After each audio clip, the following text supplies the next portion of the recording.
We'll start off with agenda item number 1, the Pledge of Allegiance.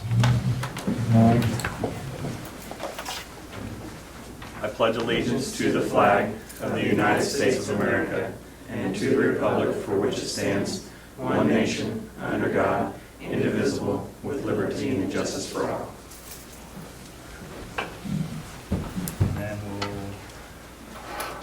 read the mission statement of the school. USD393 will prepare its students mentally, socially, and physically to live successfully in a modern society. Alrighty, agenda item number 3, preliminary consent agenda. On there would be adopted the agenda, approve the minutes of the July 14th regular meeting, approve bills, appoint the superintendent as the food service hearing official, and the building principals as determining officials. Approve the substitute teachers, approve out-of-district students, and declare the 1999 Chevy Suburban as surplus. Mr. Zerby, can we add a few things? Sure. Can we add some, we need to have a budget hearing, Okay. and I messed up on that. If we can do that, maybe even before the consent, Okay. that'd be good. I think that we probably ought to maybe move the bills out and put that in the discussion action items. Okay. So we'll take item C in the preliminary consent agenda and move it down to item 6 as, let's just call it F. What's that? It'd be 7F, right? Yeah. Yes. No, 6F. 6 is the first. Surplus discussion. 5. Oh, we're gonna do that one. Okay. Okay, that would be, That's keeping us open. yeah. Do you have an extra agenda by chance? Yeah, you know Okay. what, I can't No, I believe can that write I on this one. I printed just off have the one that's the, printed over there. I printed off the wrong one. Thank you. Who else needs one? My Thanks, fault. Jeff. Beth? Trying to go too fast, sorry. No worries. Okay, so we're going to move item C down to 6F as the approved bills down there. 7F. 7F. Oh, 6. Oh, okay. According to the new one, The one you handed me. I meant the, because we just got this one up here. My fault. It's my fault because I printed the wrong one. Oh, gotcha. Okay, I guess not this one. right, that's not, Here. Well, my note came over. This is here. okay, and this is the first. No, that's right. That one's right. Yeah, that one's right. She's on the- And then I came for the public, because the public Get rid of that one. Okay, I'm so sorry. C goes down to 7F. You know. That was painful. Here. I think this one I'm right. Thank you for being right, Jeff. I'm sorry, that was my fault. Okay, no worries. All right, so 7F, there we go. And then you're wanting to inset a budget hearing Yes, as item number 3. item number 3. Okay, there we go. That would make sense now that I'm looking at the correct budget, the correct agenda. Alrighty, so you have the floor. Well, let's go to Form 150, and that Oh, we need is, to open the budget hearing? Okay. So I guess we'll call to order and open the budget hearing. Thank you, Jeff. Okay. okay. If you turn to USD Form 150, we'll start there. Just wanted to kind of go through, and I've gone through this before, but I've put it in a little bit different form for you guys, just without all the calculations. But this is where we were last year, the 329.5 on our FTE. Kind of go down and see some of our weightings. Some of those could possibly change if you look at number 7, estimated weighted at risk. That has to do with free lunch weightings. That's what it was last year. We anticipate maybe that changing a little bit this year. Transportation could change a little bit too. But all in all, that's kind of see what we get with our 2014-15 operating budget. That's line number 16 is $2,625,523. And then if you go down to the local option budget, number 21, you can see that that's adding lines 3 through 10, plus 12, 14, and 17. This Form 150 doesn't include a couple of things that the House bill, I can't remember the number, but it got rid of some of our weightings, and so it changed those things a little bit. Let's see. The next. I'm sorry. Am I going too fast? No, it's just not You can't opening. open it. Oh. Bandwidth.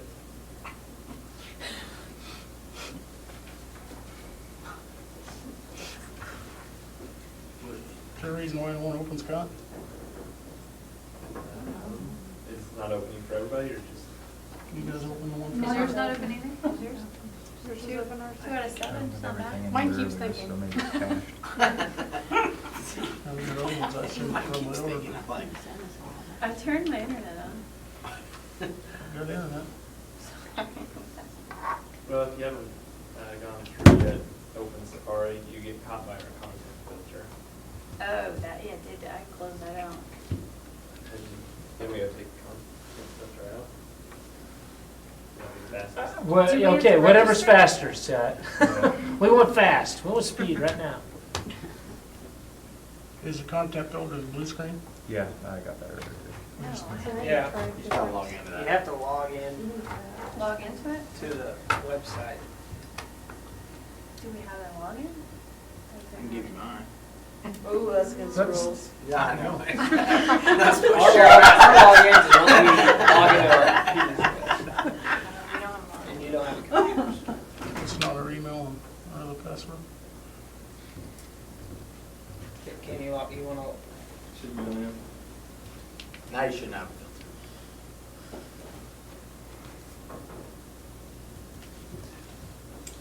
Sorry, Nick. Stop. Okay, so we're doing it.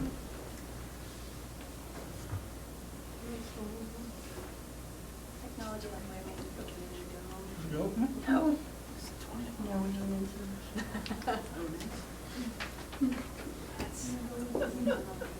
On the 20th. Oops. Is it Gorillas or Gorillas X? Girls X. What?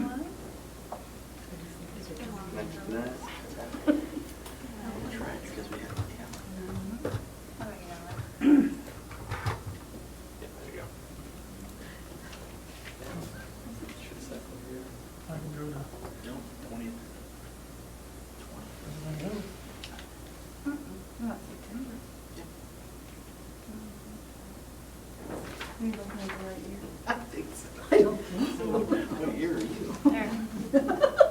Try cycling down, document back one. Just something else. You got it up? Yep.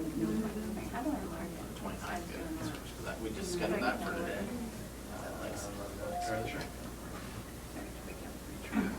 We are on cruise. I still have to go. And we have school on the 19th. That's what Maybe it that's is. what I That's was it is. thinking. There's no school. Let's go on the 19th, that's what I was. Everybody else has it?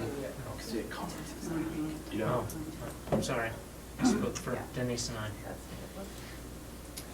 Did you click on Gorillas X or Gorillas on the Wi-Fi? Do you have your Wi-Fi turned on? No. Turn your Wi-Fi on. Do you have the settings?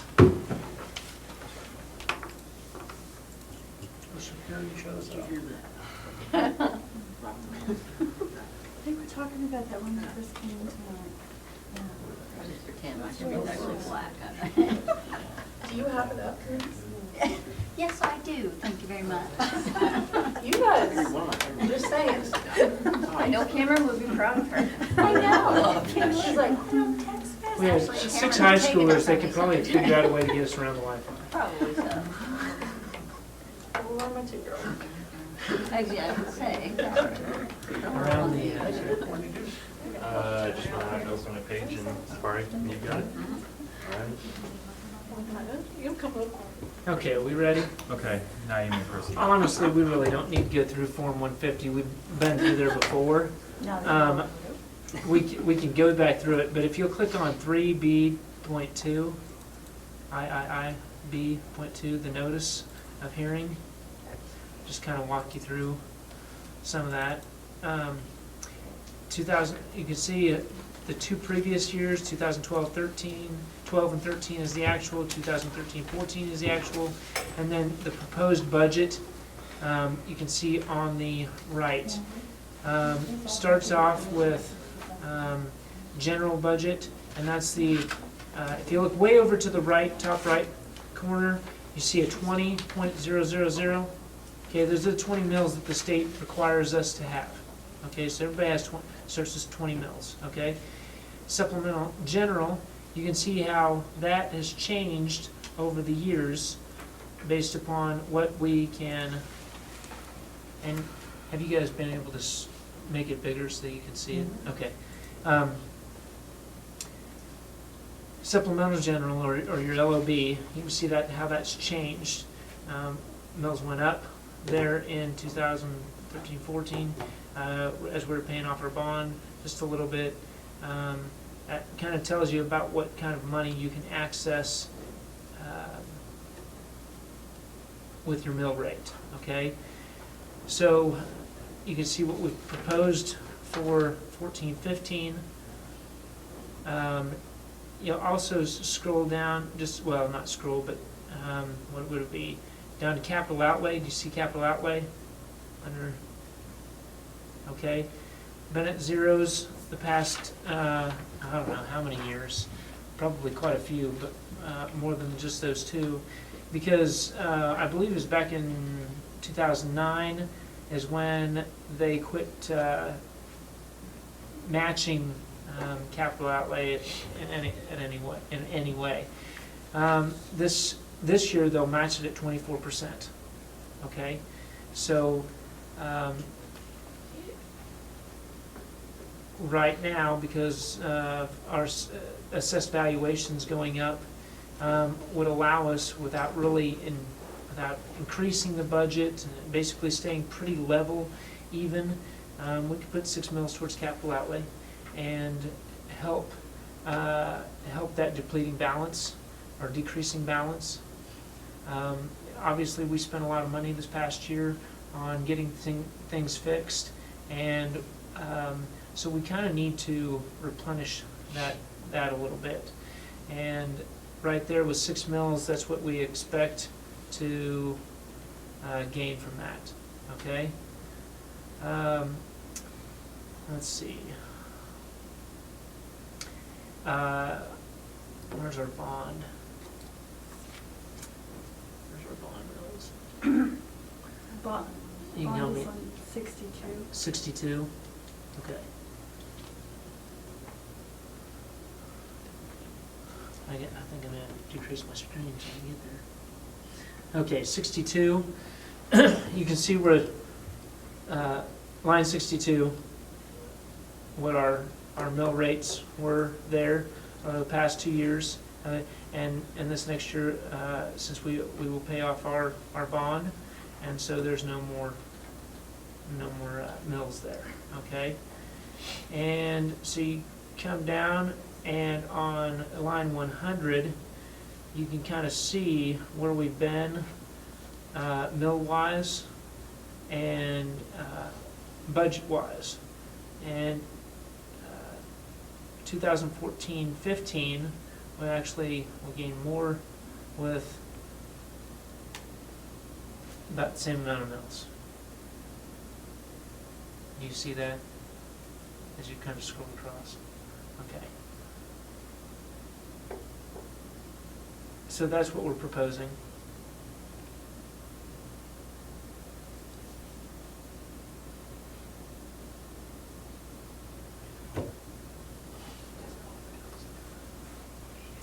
We have, we went through this with Dale Dennis, called him, checked, he looked at all our budget, he helped us make a couple of little corrections or suggestions, and we did that, and he thought, he asked when we were gonna have our, do our next bond. He was interested in that, and I said that I think we had some people that were very interested in looking at some things, and that would probably be coming here in the next year or two. And he said, well, I really think since, you know, the state is now matching, that you really consider putting some of that money into capital outlay so that you don't incur as much debt when you start your bond. And he didn't know exactly. He asked how much we thought our next bond would be, and I really didn't know what to tell him yet because we hadn't put the committees together. But I do think we should start somewhere.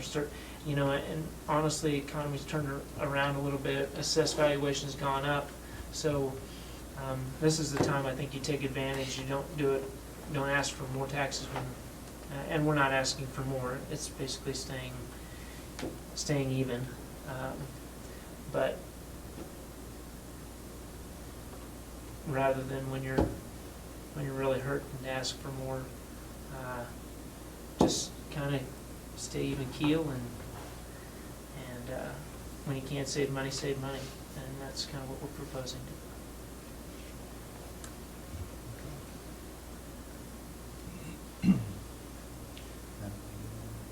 Any questions about that? No other conversation, you just close it. Public hearing. Okay, any other questions, concerns? Okay, we'll close the budget hearing then. We'll adjourn the budget hearing. Okay, now we'll move on to. We need Do we motion. adopt Do we it? need a motion? Okay. Yeah, we need. Do I have a motion to approve the budget? Mr. President, I would move that we adopt the budget as presented for the 2014-15 school year. Okay, thank you. Second? It's been approved by Brad and seconded by Jessica that we approve the budget for 2014-15 as presented. All in favor, raise your hand. All opposed, same sign. Passes unanimously. Okay, so now we can finally move on to the preliminary consent agenda, where we took out C, moved it to 7F.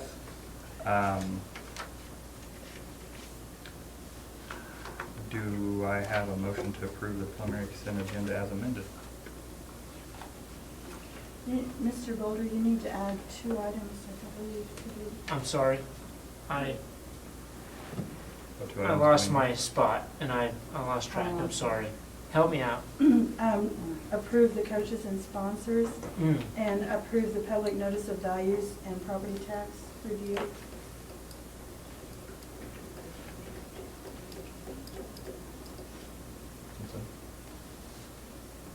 We'll leave them off. Move into discussion or something? Okay. You can after that, because we have a discussion. Fair enough. Okay, we're gonna move we need to approve coaches and sponsors. We'll move that to what we'll call item 9.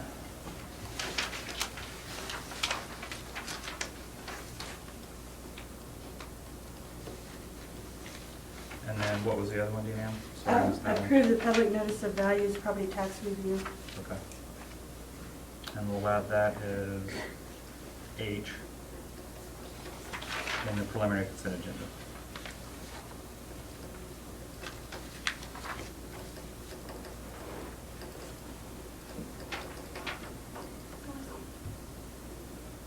Okay.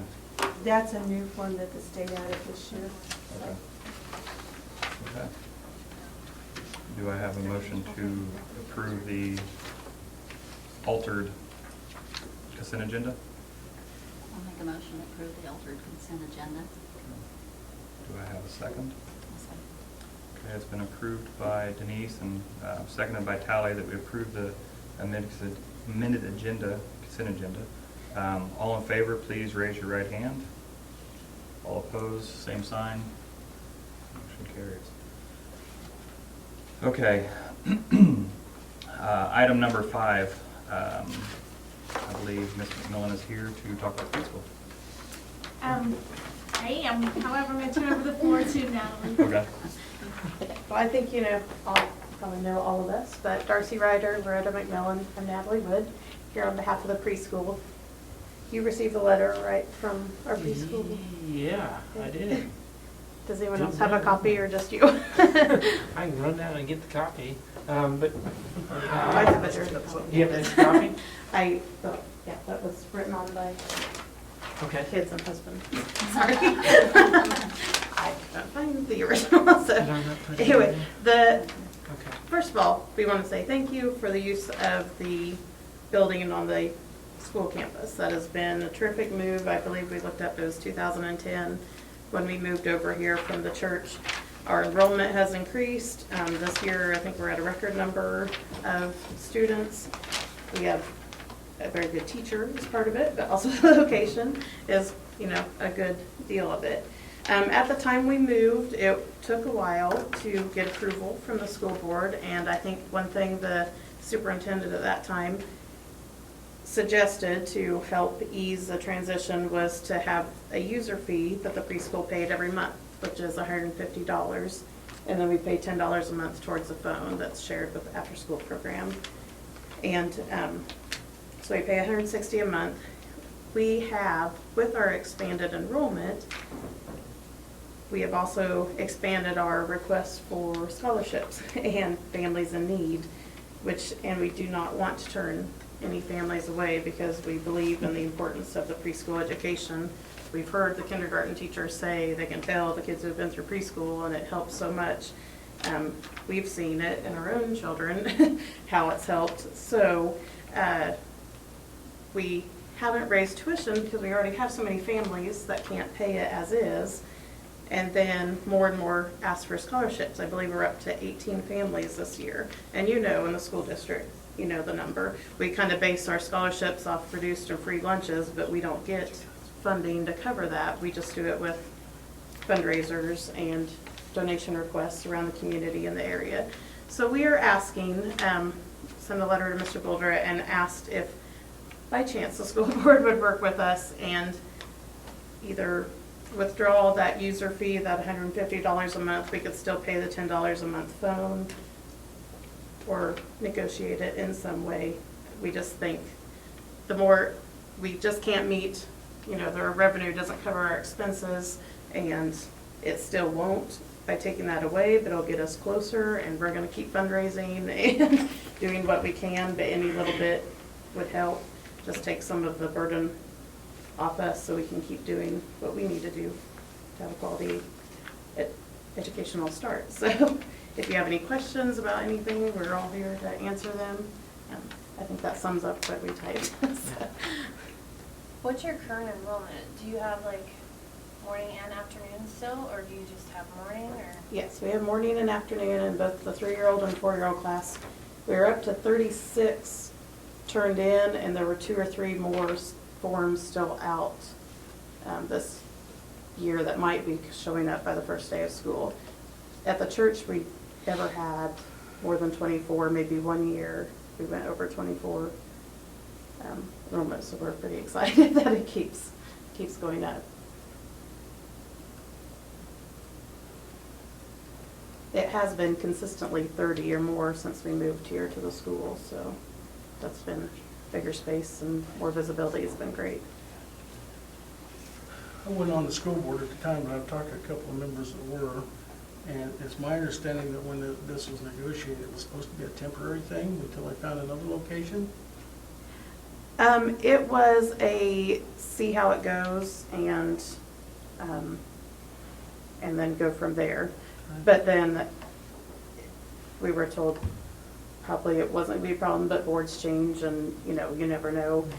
However, we know that, the school uses us as advertising too with the on-site preschool, so we feel like it's kind of benefited both of us. Location benefits us, and I think having us here benefits elementary and I know beyond too. It's been maybe a year or two ago, but I had asked, and I don't know that we ever really discussed it anymore about, Dean Ann might remember what it would take or what the benefits may or may not be to bring the preschool under the school to get some state funding and.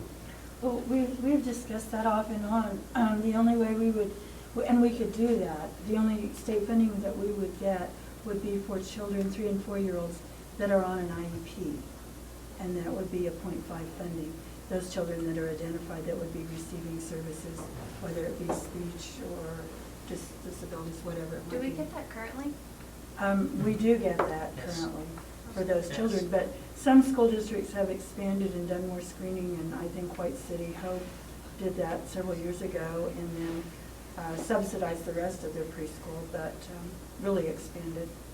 Is it it's a half, is it a half? Half day. Yeah. Half day, So would there be a benefit to looking into that, or I guess? yeah. We can always look into Yeah. it. We were gonna propose that to the board, but didn't think we were that close, because my son had went to Logan 3 years ago, and they had a school-funded preschool that was under the public school umbrella. We just didn't think we were to that point, so this was our first step before going to proposing that. But we would love to propose that if that is an option. So we still have some family, although more ask for scholarships, we still have some that are hesitant to come because they don't want to. They're scared of the tuition, even though we haven't What's your raised it for current- 10 years. What's your current tuition? $45 a month for the 3-year-olds, which is 2 days a week, and $65 a month for the 4-year-olds, 3 days, 3 half days. It's like 2.5 hours is the class session for each. Is that pretty much what it costs to do that? It's been a number of years since, I mean, for the area, other. Emmanuel preschool, I remember, Yeah. was very close to us the last time we checked, it's been a couple of years ago. Some others are much higher. I don't, but I honestly couldn't tell you, it's been a while since We we. haven't raised rates in over 10 years. I'm gonna say, I think that's what it was when I was. Yeah, probably so. But we have had some families that say if they don't get the scholarship, or even the ones that do, still financially cannot afford. I mean, that's why we don't want to turn them away, is because we want to get as many kids as we can in the program and get that early education. But our income does not meet our needs, our outgoing. The state requirements are similar to daycare, is that correct? Yes. Is that the same if we take it under our umbrella, or does the requirements change? They were changed. Are they stricter? No, it's more relaxed. It's more Much more relaxed relaxed. To third grade, to 3-year-old. When you go below 3-year-old, When you you go go below back 3, you in. go back. to the restriction. You go back to just like you were. Actually, So just, if it was under our, I'm sorry, if it was under our umbrella, could we put it in a classroom setting, or does it still require the bathrooms in the facility and a sink and all that right in the facility? I'm not actually sure what the school requirements. Justin's done a ton of research, and we've talked about this quite well, I shouldn't say extensively, but we've really talked about this as maybe part of our next bond and doing some kind of early education center. But he's done a lot of research at Nemaha Valley because they talked about this. So We had a he can 3 and answer some of 4-year-old those program questions. that was, it was every single day. So 3-year-olds and 4-year-olds would go every day except for Friday. 2.5 hours a day? What's that? 2.5 hours per day? Right, Every day? right. 4 So we had days a week? morning session and an afternoon session. And then we had 2 teachers, one taught 3-year-olds, one taught 4-year-olds. And then they had Fridays to do all their planning time. And it was an early childhood, they also have their elementary education degree. And so Friday was their planning time, they had Friday off. We had looked at going and expanding it even more to where we would go 5 days a week and making it all day long, because we had such a need for it, and charging more like $120 a week and making it more like a daycare / preschool. So you go preschool in the morning, and in the afternoon it would be daycare for those that wanted it. But it wasn't required, but just those that did want to, because there was such a need for that as well. Because transportation was a problem that we were finding out with some of ours. was that it was great. They could get them there, but they couldn't pick them up. Or they could pick them up, but they couldn't get them there. It was one or the other because of just the working situation. And you had those that were, you would basically qualify just like a free or reduced meal lunch. And so if your family qualified, you're on free or you're on reduced. And then you had those that would be full pay. So, you know, those that are going to pay for daycare anyways are already used to paying that big, writing that big check every month anyway. Or they're So going to the they would library. rather ride it to the school to get them in an educational setting. Not that daycares don't provide that, but just a different type of setting. Well, in A little addition- more structured. In addition to that, I mean, people that have full-time daycare right now, you pay your full-time daycare fee regardless of when they're going Yeah. to preschool or not. So that's just in addition to full-time daycare. You don't get a cut for the however many days that they're at preschool. But you hired a certified teacher. We to run it. we hired 2 early childhood certified teachers. And you had 2 teachers for how many students? Oh, we had, I think, 84 in our program. But you remember, we had a morning session, afternoon session, a morning session, afternoon session. And there is a para in each room, so there's basically 2 of them in a group. And we limit our class sizes to 12 because And we- otherwise we have to hire another Well, teacher. and what we said, we limited it to, obviously, the first one was those that were title or at-risk students first. And then we went with those that were not at-risk, filled up with those. So. But we did not feed, we were looking into a study to actually feed them. And we actually had looked at even going all the way down to 6-month program within our own building, because we had the facility to where we could have done some movement and some rearranging within our facility to go to the 6-month program. But, oh my goodness, the regulations when you get down to that small, it's just astronomical, the amount of changes you have to make to your facility. So we said, okay, no. So we looked at maybe 2-year-old, as a 2-year-old would be as low as we went. So, and they're out there. It's amazing, the need for them. We have a big need for daycare in town, so to do a combo like that would be very beneficial. Yeah, and it would attract. The benefits that I've heard is some of the tours that I've given, and so far what I've heard is that, yeah, we're really excited about kindergarten because it's a all-day kindergarten. And then I say, okay, well then, so next year we'll probably pull them out and go to Oakdale. Okay, well, so then if you get them here as a 3-year-old, you get them here as a 4-year-old, and you get them here as a kindergarten, You got their then friends. they're already in your system. Yeah. So you have basically a 3-year process to where hopefully now your retention within your school system, hopefully you can keep them. Because we're losing some good ones too, I mean, because they bring them over here for the educational purpose and then they take them back because it's convenient for them because they live in Salon. And it might, I mean, I don't know what Solomon Court brings over, but, you know, that, with that group of people, they might need that kind of. There's 350 employees in Sullivan. Right. At the Sullivan location, so, yeah. I mean, I think even our own staff would benefit from that, those that have young children. Laura and I have been on the board several years, preschool, and this, you know, it seems like every few years a dream comes back, and I think that is a dream someday to have like preschool, daycare, you know. I think That'll you gotta bring a look lot at, of people to the district. you've gotta look at having some committees and really sitting down and looking at some figures and some costs before you do it, because you're just not gonna do it on a whim and throw it together. It's gonna have to be looked at and analyzed whether you can, because it's gonna be a huge cost, and don't get me wrong, it will be subsidized by the school district. Don't think that you're gonna make money on the deal. The idea is that you're gonna make money because they're gonna be in your school system for 13 years. Hopefully, once they're in kindergarten, then you're getting your weighting. And you'll get some weighting for some of those because they're 3-year-old at-risk kids, and so you're gonna get your .5 weighting. But you're hoping that you get them for 13 years. The other concern that I have about the building is, you know, I know that the board back in they're 8 or 9 didn't have the foresight of knowing where we'd be today in the world, but we need a woodworking shop, in my opinion, and maybe if they knew the way the world was gonna trend and technical jobs were gonna be the way they were, they might not have done what they did, and I'm not gonna second guess their decision, because I wasn't part of it, but I really think we're shooting ourselves in the foot for not having a shop of some type, whether it's in that building or we put something else up, since that one's working for preschool, whatever works best, but.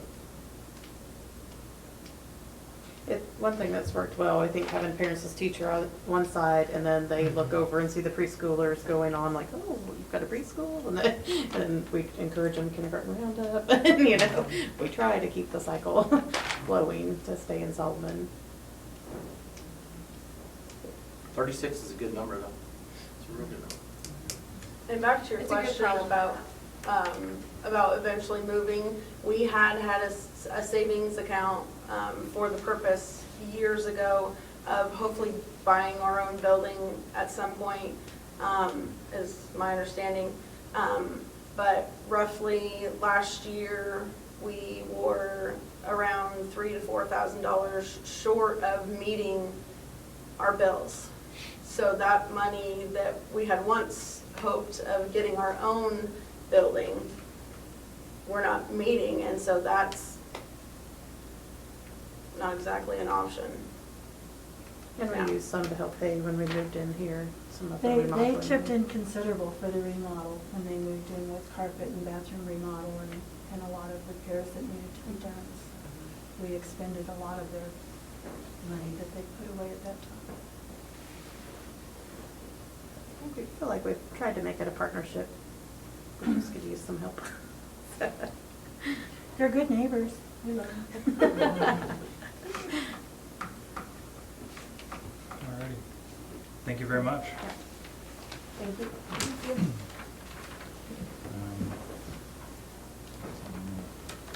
that something you want to call out the motion for now, or do we That's discuss? definitely discuss it. Okay. I think it's something we need to probably discuss further, and then we'll come back to it. Thank you very much. Thank you. Thank you. Thanks, ladies. Okay, moving on to agenda item 6, reports. Start off superintendent's report. A lot of my report is kind of showing you what we've gotten accomplished this summer with the facilities tour. Did tell you, met with Kansas Highway Patrol this morning, and Don, I think did a pretty good job. Don Jurier did a pretty good job of getting our buses up to speed and checked and ready. We did have a few failures this morning, but he'll be coming back through to check them tomorrow. Communicated those with Don, and Don's going to try and get those fixed tonight. And so we should be ready to go tomorrow morning, actually, because we are sending some routes because Salina schools start tomorrow, and we do have some kids that we transport to Salina. Met with the bus drivers today and got the routes figured out, and had a bus safety meeting. It's kind of interesting because today we've enrolled some more kids, and so now I'm throwing more kids at them, and makes things a little crazy and hectic. I think our and I can let these guys speak to it a little bit more, but our new teacher training was really good last week. Allowed those new teachers to come in. I think they were overwhelmed, but they were able to absorb some things, especially over the weekend, and then come back, get some of the same types of stuff here today and tomorrow, and be really ready to go come Thursday.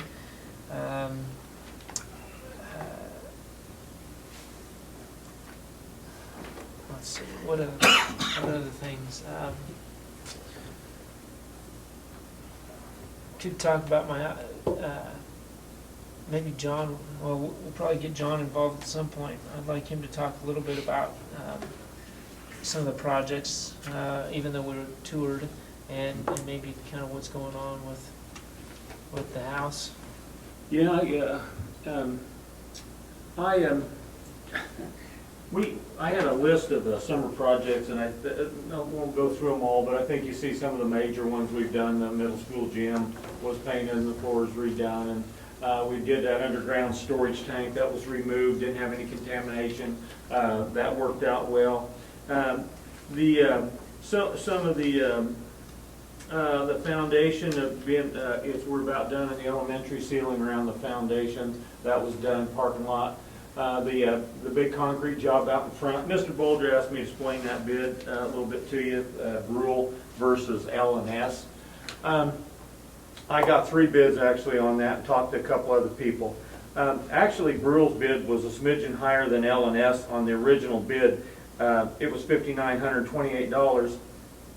With something in here that always scares me, that it's based on our valuation. This does not include material or increased labor additions for materials required for unseen problems or changes arise after the work started. It basically, I mean, nothing against Chad, he's a little uncomfortable doing a concrete job like that, not knowing what was underneath the surface that had been causing that concrete to sink. L&S I have known for many years from Blue Beacon. Did a number of projects for me. Him and Ted Long both stated that the reason why this problem was out here was because the water was being channeled right onto that area, and they diverted it with a flume, and that's the additional $3,200 that was bid by both Ted Long and L&S. Chad was a little, he said he could build that, but he wasn't sure exactly how to design it. L&S designed it to match the existing concrete. I think it looks really nice. They did a nice job. One of the reasons that concrete failed in some places, only 2 inches thick, minimum of 5 is required. So just kind of tell you some of the problems we run into, not pointing any fingers, but that was some of the issues. I think the front of our facility will look nice for a long time now due to them improvements on that. You guys seen the movie The Money Pit? I suppose I'll start out that about this district house. Here, It's worse than that. I think you're being nice. yeah. Good It'll be done in 2 weeks, that's what they Uh, always said, 2 weeks. I'm just going to kind of throw a couple of these out and kind of look at them, and Mr. Bold has obviously seen that. This is something I put together, and I'll tell you why. It's because the basement in that house started collecting water from sewer, mostly bath water, shower water. I talked to Brian's Plumbing. I talked to a couple other people. They looked at it. Brian's Plumbing, not really big enough crew to handle 1 or 2 guys that works for him. It ties a couple people up for weeks. He wouldn't get started till late September. I think you guys were aware of this problem at the last board meeting. And unfortunately, I can tell you, the jackhammer's almost laid to rest over there, but all pipes were corroded and crushed in that, so that thing's been leaking for many years. The bathroom under the tub, somebody, not pointing any fingers, a while back, I don't know how many years, had actually got into that, and they put foam around the underneath the tub, like that spray can foam stuff. Spray foam. That was the fix. I mean, we took pictures Same with of the it. bins. Regardless of how it was done, or if the last superintendent did it or had it done, that's really not the way to fix a plumbing problem.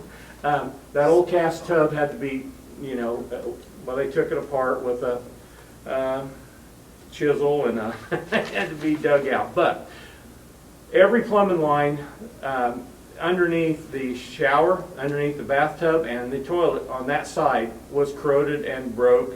And also they found that the whole line that goes across the room to the sinks was crushed, leaking too. All the sand's wet. Good news, not much mold or anything like that. Bad news, that has to all come out. Their sand has to be replaced, and they're in the process of. I told them that we need to replace all lines, not only the ones that were. We don't want to do this again. I just as soon not talk about the district house a while on our budget, because it's just there's just a lot of. We spent money last year. I think Dean Ann had pointed out that in there. I think if we, I got some bids, and the reason why I called, I'm familiar with Superior Plumbing out of Salina. They're a pretty big crew, did a lot of work for me in the past. A little bit expensive in some areas, but they really couldn't touch this job till late September, October. Brian's couldn't touch it till September, because you have to have a contractor with them. Besides a plumber, you need somebody that can put tile back in and that kind of thing. I called quite a few. Scott Miller at Payless Plumbing came over. Also said that there's leaks under probably the same areas that Brian determined was a problem. As we looked, he said all that'll have to come out of there. This will have to be cut out. So basically all the tile on the walls was going to be dismantled around the tub and the sink to get all that out of there. So I made the decision to go ahead, and they're in there anyway, to take it out. And we haven't made, we're kind of in the middle of replacing some of this. I'll kind of explain the best I can on, I don't know if I turned all my deals in over there, but I did drawings and kind of went through some of the things that have to be done. And basically, if we got to get the plumbing fixed. That's new water lines, that's new sewer lines, and then they got to fill that back up with concrete, obviously. And then on that list that I gave you, I think you'll see that the top part of that list, Scott had just bid it at $9,200 for demo. And I thought that was high, so I asked him to do a time and material thing. And I think we'll come in under that bid, but it's frustrating, you guys. It's a lot of money, but when you have an investment like that, you almost have to fix it. And I think, some of the choices they made of putting, just like we priced some things in there. We'll put a fiberglass combo shower tub in there. Bottom part's like $258, and the other part, they're reasonable priced, but it's money. And then hopefully we'll pick out some tile at a modest price, do the floor. Then we got sinks, and I think it was time to upgrade the sink area. For some reason, that sink was built about this high, and Mr. Boulder, I was watching. Here's where the top of the soffit hit him. You couldn't even see in the mirror. I don't know why it was designed like that, but it was, and we had to tear that out. So, I think I'll sum that up. We'll have a really nice bathroom over there, but it's just going to take a lot longer and more money than I think all of us probably didn't think there was that big of an issue. But it's a huge job when you have to go in there with the jackhammer. This house is built on concrete. They run the sewer pipes right through the concrete under sand. It would have been nice if there had been a little crawl space to work on to change some of these. I did ask them to put chases in, so if we had to get back in there, we could just make it a lot simpler job. Did any of you have any questions about this? It's a substantial amount of money we're talking. By the time they get all this done and put back together, and the tile, I'm saying it's between $15,000 and $20,000, and that's a lot of money to spend on a bathroom. But most of it's due to the labor and the way this home was built. But I just don't think we can afford on this investment to see water pouring in that basement. Brian knew about this. I think you guys kind of approved it, Brian's Plumbing. I think he's been dragging his feet a little bit because he knew how big of a job it would and how many people it would take to do that. I'll be glad to answer any questions you may have on that list there. It's just it's kind of something I put together that he used to bid it, and we're kind of halfway. Let's see if I can find a copy of that. I may have gave my copy out there. We're about halfway through that. As far as the demo, I think tomorrow they'll start to put actually new water lines back in and sewer lines. They'll put the concrete back in. They'll put tile and probably that insert. And we were hoping to have Mr. Boldra maybe have a somewhat of a shower and a toilet back in there by the end of the week. It won't be done, obviously. We've got a few things to pick out. Let me have a copy of this here. So, this is what I have my Payless notes Plumbing on. will do all of the work, the remodeling and all of that? What's that? He does all of that? Miller? Yeah. Yeah, he's got guys that do they'll put back in the floor tile. We've got to pick it, and we have to pick the fixtures, but they can install it all. So Dallas Brule will do some minor work in there. The house has never been updated for GFIs in the bathroom, and that's, what's according to code, so we'll put them back in with that particular item. We've just got this second part that I had Mr. Boldra, and I have to kind of go through that, and we are trying to be moderate spending on this. You can spend $68 on a Delta faucet, or you can spend $500.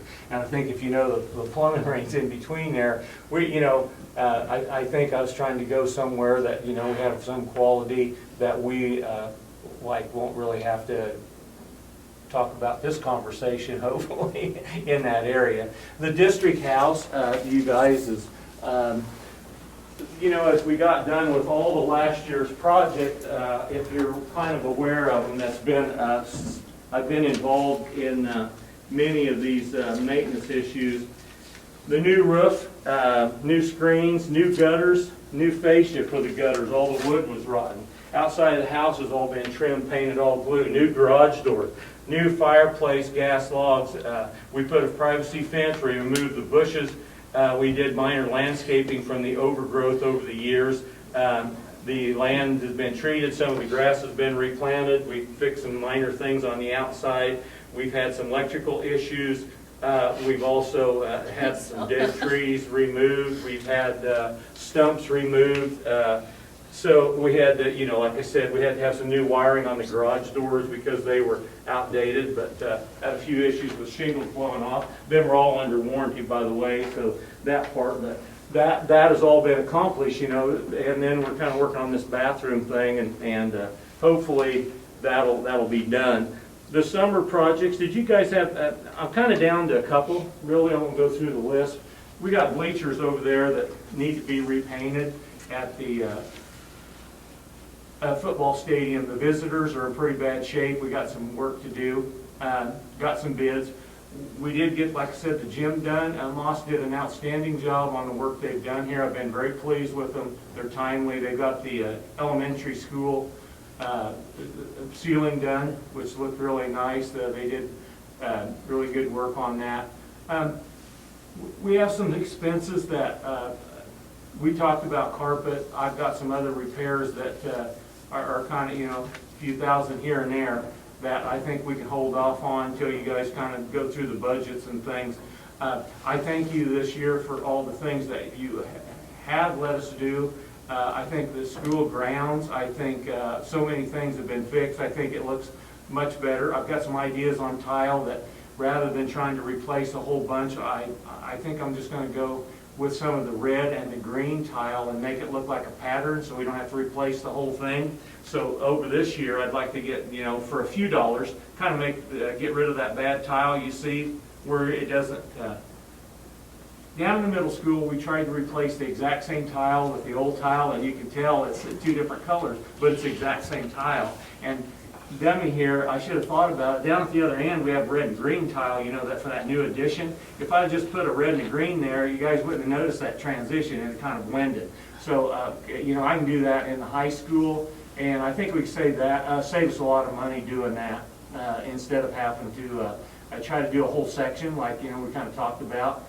Really, it's just some seam work, and I think Bill can do some of that. So, we've got mostly the big projects that were on this capital expenditure thing, for the years are done. I think the four major projects were the concrete out front, the underground storage tanks, the elementary and the middle school gym, or the elementary foundation. So all of them are done. The chiller that you guys talked about, I think we got that down to $86,000. That's a pretty big chunk of money, pretty good. But from where we started, at 150. Festinger said it was coming in the 18th, and we had to kind of pick a mild week because it'd take a week to install it. But that project, I didn't spend any more money for fancy bells and whistles to tie in yet. I just don't think, we wanted to spend any more. I mean, that was enough to spend by far. Now, you can get systems that tie into Scott's program that you guys have bought. We also checked into I think Brad had mentioned about them alarms on, our hot water boilers or freezers or anything. This system will do that. Scott found that out. VCS, is that it? Like if for instance, if the boiler in the wintertime wasn't reaching a certain temperature, these alarms would kick in and make a phone call to somebody and say, hey, you got a problem with that boiler. And it wasn't that big of a cost, so we may look at doing that. I know I have alarms from all my freezers in Baskin-Robbins when I run them. If you got a problem with the freezer stays in defrost or something, it would just call you and tell you, you got malts coming if you don't fix it. Also, there's things like that can be done the same on that chiller. One thing about the chiller, it's 35% more efficient. It also can be replaced with any different units in the room instead of them real old units that run the fan. They do have, them would be relatively easy to replace. If fan motors start going out, they'll tie in. It also has 4 compressors instead of one big giant one. And the benefit to that is if you lose one, it still operates on 75%. So, you're never hardly down. But as far as getting all the controls and things, I asked to bid that separate, and maybe we can look at that down the road if there'd be some reason to tie some of that in.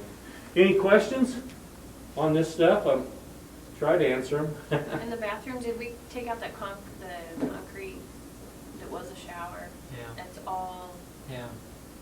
basically gutted and Yeah. stuff. I have one question. Where the wall heater was, Yeah. are you gonna have central heat and air in that room? How are you gonna heat and air conditioner? Okay, so there's that separate wall heater that's just above the vent Mhm. that comes, so there is air that comes through there. Okay. So, yeah, air conditioning or heat, so, Okay. yeah, we'll have that. Thanks for asking. There's a couple rooms that we had done also. I think one of them was a conference room that we kind of repainted and bought new tables for it. Looks nice. And the other one was the special ed room that we spent quite a bit of time and money getting that ready for this year. But they come out, I thought, really good.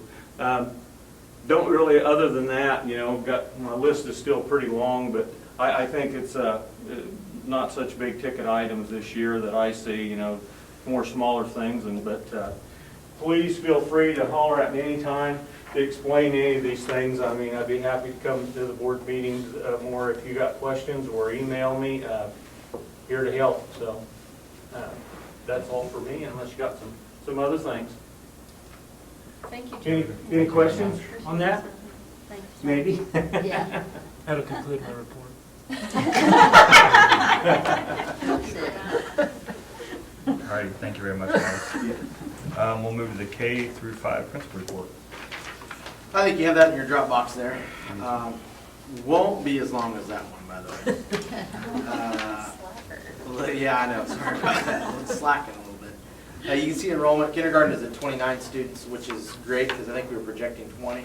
When I first got here, we were looking at 20, so we had 9 walk-ups. No, that's not true. We had 23, but we had 3 of them that decided to wait until next year. They had summer birthdays, and so they waited. So then we went, now we're down to 17. Now all of a sudden we're up to 29, so that's good. We've got several walk-ups. Bad news, 8 girls, 21 boys. Good news for a football coach, bad news. Bad news for all the dads out there down the road. You're one of them, aren't you? So, that's you. First grade. And Dooley. Yeah, that's right. First grade has 22, second grade 24, third 20, fourth 19, and fifth 25. And I think that is the most accurate. In fact, we might actually be up one more student. We had another one enrolled today. In fact, second grade, I think is one more than that. So anyways, it's fluctuating. That's probably the newest thing for me. I guess the biggest surprise in the adjustment from where I came from and where I've been at, not just where I came from, but previous places, is the amount of change already, and we haven't even started school. And we've even got some that we have on our list that haven't brought their packets in. It's like, oh yeah, usually it's the second day of school before they bring it in. So I'm still getting used to that. I did do a home visit on a family for kindergarten. Our school social worker and I, we took a visit, and it was good because we did take the Solomon Gorilla Mobile. And I'll tell you what, though, that was awesome because the kids opened that door up right away and were excited because they knew who we were. And because we didn't know going into that visit, I'll be honest with you, how that might go. And we were preparing for a little bit different situation, but what a great visit we had. So that was good. And I'll be honest with you, I do think by pulling up in the van, it was amazing. Those kids were so excited to see the van pull up. And so, I mean, I don't know what everybody's stance is on it, but I'm just saying. Better than a police car. Is that what? It was better than pulling up in a police car. That is true. Okay, so that was a good thing. So we had a good visit there. So total enrollment right now is right about 139, 140 students in K-5. And if I remember right, Mr. Bolger, that's up about 3 or 4 from where we ended last year. I have a question. Yeah. Are all the grades split, or did we combine? 3rd and 4th grade are all one. Everything else is split. So And do they both have pairs in the classroom? Full-time pairs? that's what we haven't. Well, I haven't met yet. Loretta was in 2nd grade all last year because that was a singleton class, and they moved up to 3rd grade. So, and then 3rd grade was one that's kind of started big, but then got small real quick, and so we've just moved them up to 4th. But really, it's a pretty, I don't want to say, they're not a high needs class, so it really should be okay with Mrs. Martin. She'll handle it well. And So Loretta will stay at second then with the 24, or? you mean up to with the 3rd? She'll move up with the 3rd She'll probably graders, move right? up with the 3rd. Yeah. She'll move up with the 3rd graders. 4th grade will probably be by themselves. There's 19 of them, so they should be okay there. Should. And we have not set pairs yet. We'll be meeting either tomorrow or the next day. Kelly was going to look at seeing what the needs were, so a little bit. And we have a few kindergartners with a few needs, so we're looking at addressing that as well.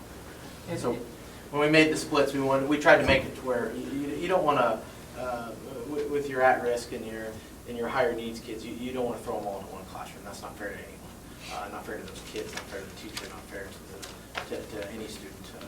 So anyway, so we really looked at that when we did splits and split them up. And that's hard to do for kindergartners because some of them, 9 of them, we didn't even get a chance to do kindergarten enrollment or any testing on. So it is sort of one of those things, just a few visits and enrollment and trying to get a feel for the families. And so we'll see how that went. Not only that, but we also started ordering a reading series because it's really been lacking at the elementary level. And we did order it for 2nd and 3rd grade.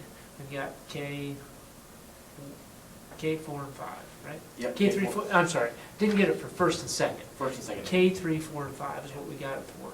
And, we ordered it based upon numbers we ended with last year, how many teachers we're going to have in each room. Well, if you start moving that around, well then, you either have wasted money because you got too many teachers additions at this level and you don't have enough at this level, and we can order it. It's not that great of an expense, but I just think that the teachers kind of were planning over the summer, they're ready, and boy, to switch it now I think would be pretty hard. And we would if the numbers really dictated that. Yeah. A few other things. In some of the last Wednesday, I had a family come from Salina, and we did a tour of the facility and a walk-in. We ended up getting. They were planning on bringing one of their kindergartner here. Once again, going back to the old day kindergarten, and ended up bringing 2 more, and possibly bringing another one that's an 8th grader. So definitely enrolled the other 2 already. So we got 3 of them, and possibly going to enroll the 8th grader. But some of the positives that we heard, and the after-school program, I know that was a positive as well. And it goes back to what we were talking about for scholarships. One of the things that they were very excited about is that they qualified for a scholarship. And that was sort of a selling point for bringing the 5th grader over here. And so that's what got us the 5th grader, and that's what might actually bring us the 8th grader, and the 3rd grader ended up coming as well. So it's those things, we go back to the very beginning presentation with the preschool, and it's amazing how some of those things do affect. Okay, now we're getting 3 that we weren't even planning on at full funding, whereas it comes back to the kindergartner who's at 0.5. you know, but we got the 3 more that tagged along with the kindergartner, because the walkthrough and everything that they saw here in the facility, they were just amazed by. So they went ahead and brought everybody. So that's positive when you go through and you hear those things. So that's a good thing, and that's commended to you guys and to the community for the efforts of the facility. You obviously saw the gym. I had that on there. And the class list, that's always the biggest. I have found out that is probably the biggest day ever in elementary school for teachers. Which class did I get posted with? Who am I with? And I didn't realize how big that was. But we needed to wait as long as possible, and it's because of the influx of kids and just not knowing who's coming and who's going. So we want to make sure we get those numbers set as good as possible before we release them. It's a big day for the students too. Oh, it's a huge day. Yeah. Which teacher did I get? Which teacher did I get? So anyways, I think that's it. In September, a reminder that we are at MANT training. So I won't be there. So I'll be learning how to. Mr. Cope will now be designated as a tour guide because he's getting kids where Mr. Dooley and I are striking out on our tours. Somehow they got my cell phone number, so they're texting me at home. I don't know how many tours we gave. Gee whiz. We got a few, lost a few. Jessica can do them all now. But I think that's everything on my report. Any questions on my building report? Excited. I think the beginning of the school years, and I think I put that in my report. And I told the teachers that this morning. I couldn't sleep last night. And just a side note, and I don't know nothing. I haven't been under the best weather since July 19th, and they're doing some tests to find out exactly what's all going on. But they're pretty sure it might be something to do with some virus that has to do with ticks or mosquitoes or something. So I don't know if it's West Nile or whatever. But the one thing is that I still couldn't sleep last night. Doesn't matter how bad I felt. You just get that excitement. And I can sense that in the teachers today. And I can definitely sense that in my kids getting excited about the start of the school year. So it's always good to go back to school. Doesn't matter your age. So it's a fun time of year. All right, thank you very much. Yep. Middle school, high school. Yes, we'll start first talking about enrollment. We have exactly 170 middle school students and high school students enrolled, 26 graders, 25 7th graders, 31 8th graders, 25 9th graders, 27 10th graders, 23 11th graders, and 22 seniors. So we're finished on count day last year, September 20th, we were at 195. However, we finished the school year approximately 175, so we're pretty close to where we finished the school year at. We had two new students enroll today. And then 2 more come in to pick up the paperwork and are bringing it back tomorrow. So by September 20th, who really knows where we'll be at. I don't know if we'll be at the 195 where we were last year, but I think one of the things that struck me was that our 8th grade class last year was our smallest class. At one point there was 19 students, and now as freshmen there's 25, 26 in that grade. We've had 6 or 7 new freshmen come enroll in our district, which I think it's hard to increase your enrollment numbers at the middle school and high school because of the changes you're making in the district, positive changes, and you can to an extent, but typically I think you're going to bring in a lot more elementary, younger kids. They're kind of not set in their ways, but at that transition year between your 8th and your 9th grade year, I think to have 6 or 7 new students come from Salina, from all over, it seems like nearby districts choosing to come here, I think says a lot about the positive changes that we're making. And then, like Mr. Warder said, we had a few tours. I gave a tour to a kid from Abilene this summer and another kid from the Bennington area. And they elected to stay in their home school, but they were thinking about it. Hopefully over time we'll start to get some of those kids. I'll just have Mr. Cope give the tour. and I believe we have we're up to about 50 kids out of district. Yes. Which is, and then the 2 that we enrolled today were out of district. So, it's when you're a small district, enrollment's something you always worry about. And, I can't say that it's no different for me, but it is what it is. You make do with the students you have and provide the best educational environment that you can for the ones that you have. So that's what we're focused on. Teacher evaluation schedule has been set for the school year for the elementary staff and the middle school and high school staff. Our non-tenured teachers, we're trying to get away from the word tenure as that's kind of going by the wayside, but for the past terminology, non-tenured teachers will receive 3 formal observations, Mr. Cope and myself, and then the tenured teachers will receive 2 formal observations. So last week was a pretty exciting week. On Monday, I grilled hamburgers, hot dogs, and no, I think just hamburgers. And we deployed our iPads to our seniors. In fact, Mr. Troutman's son Blake was the very first student in Solomon Middle School or high school to get an iPad. So, And you did have hot dogs too. oh, I did have Yeah, hot you dogs, did that's have right. hot dogs, yeah. That seemed like two months ago when we did that, but it went pretty well. Tuesday we deployed the rest of the iPads to the remainder of our students. We had glitches with the iTunes accounts. Scott can explain some more of that. So we're going to have to make up a plan on the fly. So first day of school we're going to have all the students set up their iTunes accounts and download the apps. Ideally we wanted them to come in with an iTunes account with the apps downloaded that they needed so they could start the first day. Sometimes you have those problems, so we'll get it done as quickly as possible on the first day of school. And as far as iPads distributed to students, I have my sheet here. I'd say 90% of our students picked up their iPads, about 10% have not done so yet. So we'll get them to them either back to school night or first day of school. So the next challenge is going to be to make sure that the iTunes accounts are set up and they can download apps at a quick speed. So, and then on Wednesday had conducted new substitute orientation. I was a little disappointed in the turnout. We only had 7 substitutes come, but we were able to go through all the substitute policies and procedures and things that they need to know.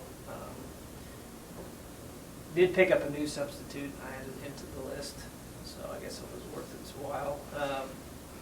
And then on Thursday and Friday, Mr. Cope and myself did new teacher orientation, which I felt was very, very beneficial for everyone, including kind of gives us a little practice before we start in service with all of our staff.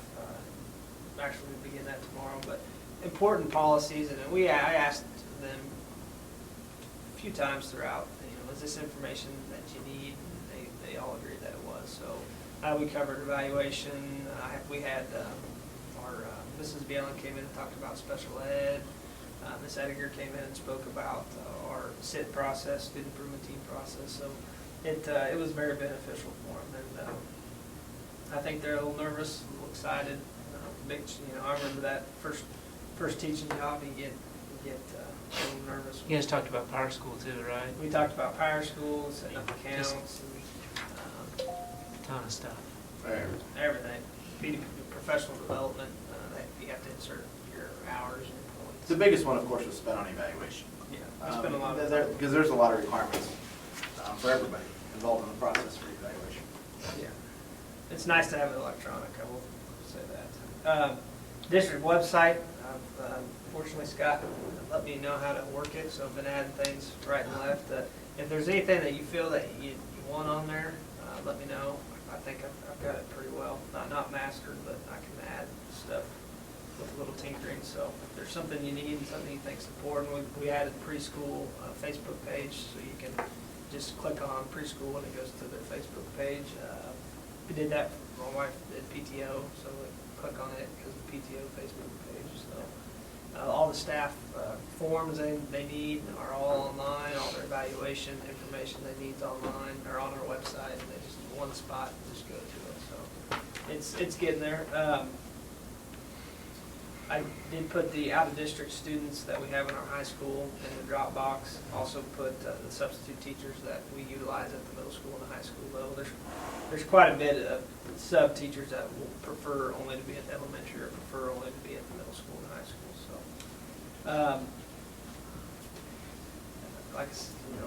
we begin tomorrow with talking to our own staffs about our building expectations, and then we get into some Common Core training and then some website training for our staff to put together their web pages, and then kids will be here before we know it. We have back to school night Wednesday night from 6 to 8. Thursday is our fall athletic parents and coaches meeting at 7, and then the first day practice is on Monday. It's an exciting time. Are there any questions? All right, thank you very much. Well, Committee reports. Rec Commission? Well, we have, I'll pass around the sheet here, this is a schedule for the 8-man football. Right now, I think we've got 9 kids registered, they're hoping to get some more registered. Austin Acosta and Tobias Box are the 2 coaches. And she was waiting on an email to find out when they can start practice, but I think they can start next week according to what she said. This schedule will be put on the website under the rec tab as soon as Dustin checks his mail, because I just sent it to him. You heard him volunteer to do that, right? Yep. So it was just sent 1 second ago. The rec had the back to school swim on August 10th, had a really good turnout for that. I don't know if anybody attended that, but so they had a good time. And the sign up for flag football will start probably within the next 2 weeks. She'll be bringing up the sign up sheets to the school and meeting with staff to get those distributed. So Brad, what grade is flag football? something under 5th. Under 5th? Yeah, because 5th and 6th is the Salvation Army. Salvation Army, so 3rd, 4th, and 5th, or 2nd, 3rd, and 4th, something like that, I think. They're pretty flexible at that age, Yeah. as I remember, been a few years since I coached that, but they're pretty flexible, more based on ability than anything. Does anybody know what, They're really flexible. I yeah, want to say Hayden's been it since first, so. you know, Yeah. it's more about fun, and it's a little bit about fundamentals at that age, so Yeah. that's it. Oh, we do have some bids that we'll be considering for the fence project Wednesday night, so that's it. All right, thank you. I'll say too, just one real quick, the Broncos won their league too, the middle team. They won their championship too, for rec Cool. baseball. All righty, thank you, guys. After-school program.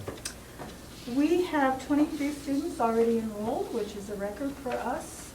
Paperwork's all done and they're ready to swim. So we're excited. I have 12 boys and 11 girls, so it seems to be moving right along, and a number of kindergarten students. So Liz and I have planned a lot of new events, and I'm going to be interviewing a couple of student paras in the next couple of days. We're going to swim Thursday and Friday and all of the next week, weather permitting, and then we'll start our activities. Going to have a good year. Very good. All righty, thank you. Moving on to item number 7, discussion action items, review. We've already kind of done that Yeah, with it's the kind of what I budget figured. hearing, I was I'm gonna sorry. ask.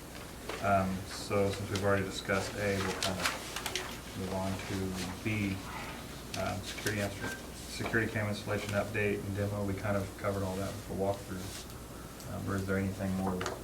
I mean, we just showed, but Brad, did you want to do a Yeah, I'd like to demonstration? spend just a couple minutes. Scott kind of got it set up for us if we could. Just a little history on that. A couple of years ago, we kind of put in the first portion of the system, which was 16 cameras that covered primarily the high school area.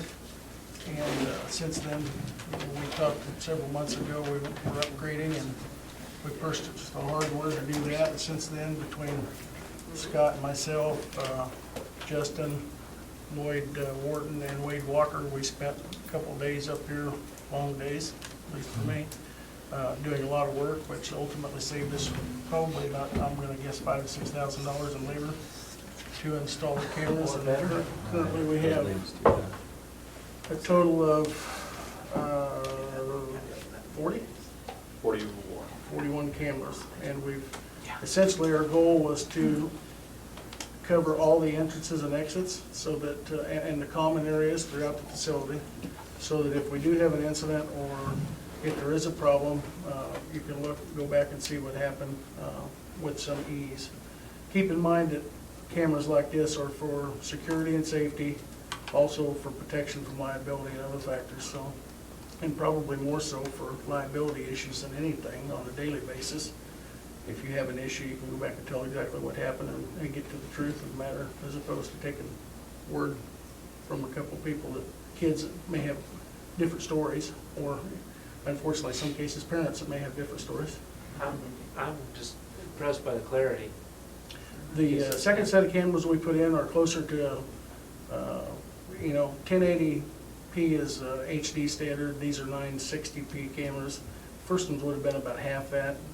Just in that amount of time, technology has changed and made the cameras clearer. And of course, that comes at a, as technology changes, they get cheaper too. So. Yeah, that's considerably clearer than what we had. So, and Scott's just kind of scrolling through some of them. Lights are out, so. Yeah, and you'll notice on some of these, and it's kind of difficult to tell here, the computer screen or even on the monitor and on the actual recording server, it's much clearer, but you'll get to some of them, like, for example, the gymnasium, that it's probably illuminated a little bit, and of course, you saw how total dark it was in there. The cameras tend to enhance that light a little bit. Can you go to the gym and show us, please? Yeah, well, Again, keeping in mind the hallways, these hallways are all, they're not pitch dark, obviously, but cameras make it look as though it's a lot darker than, or that it's a lot lighter than it actually is.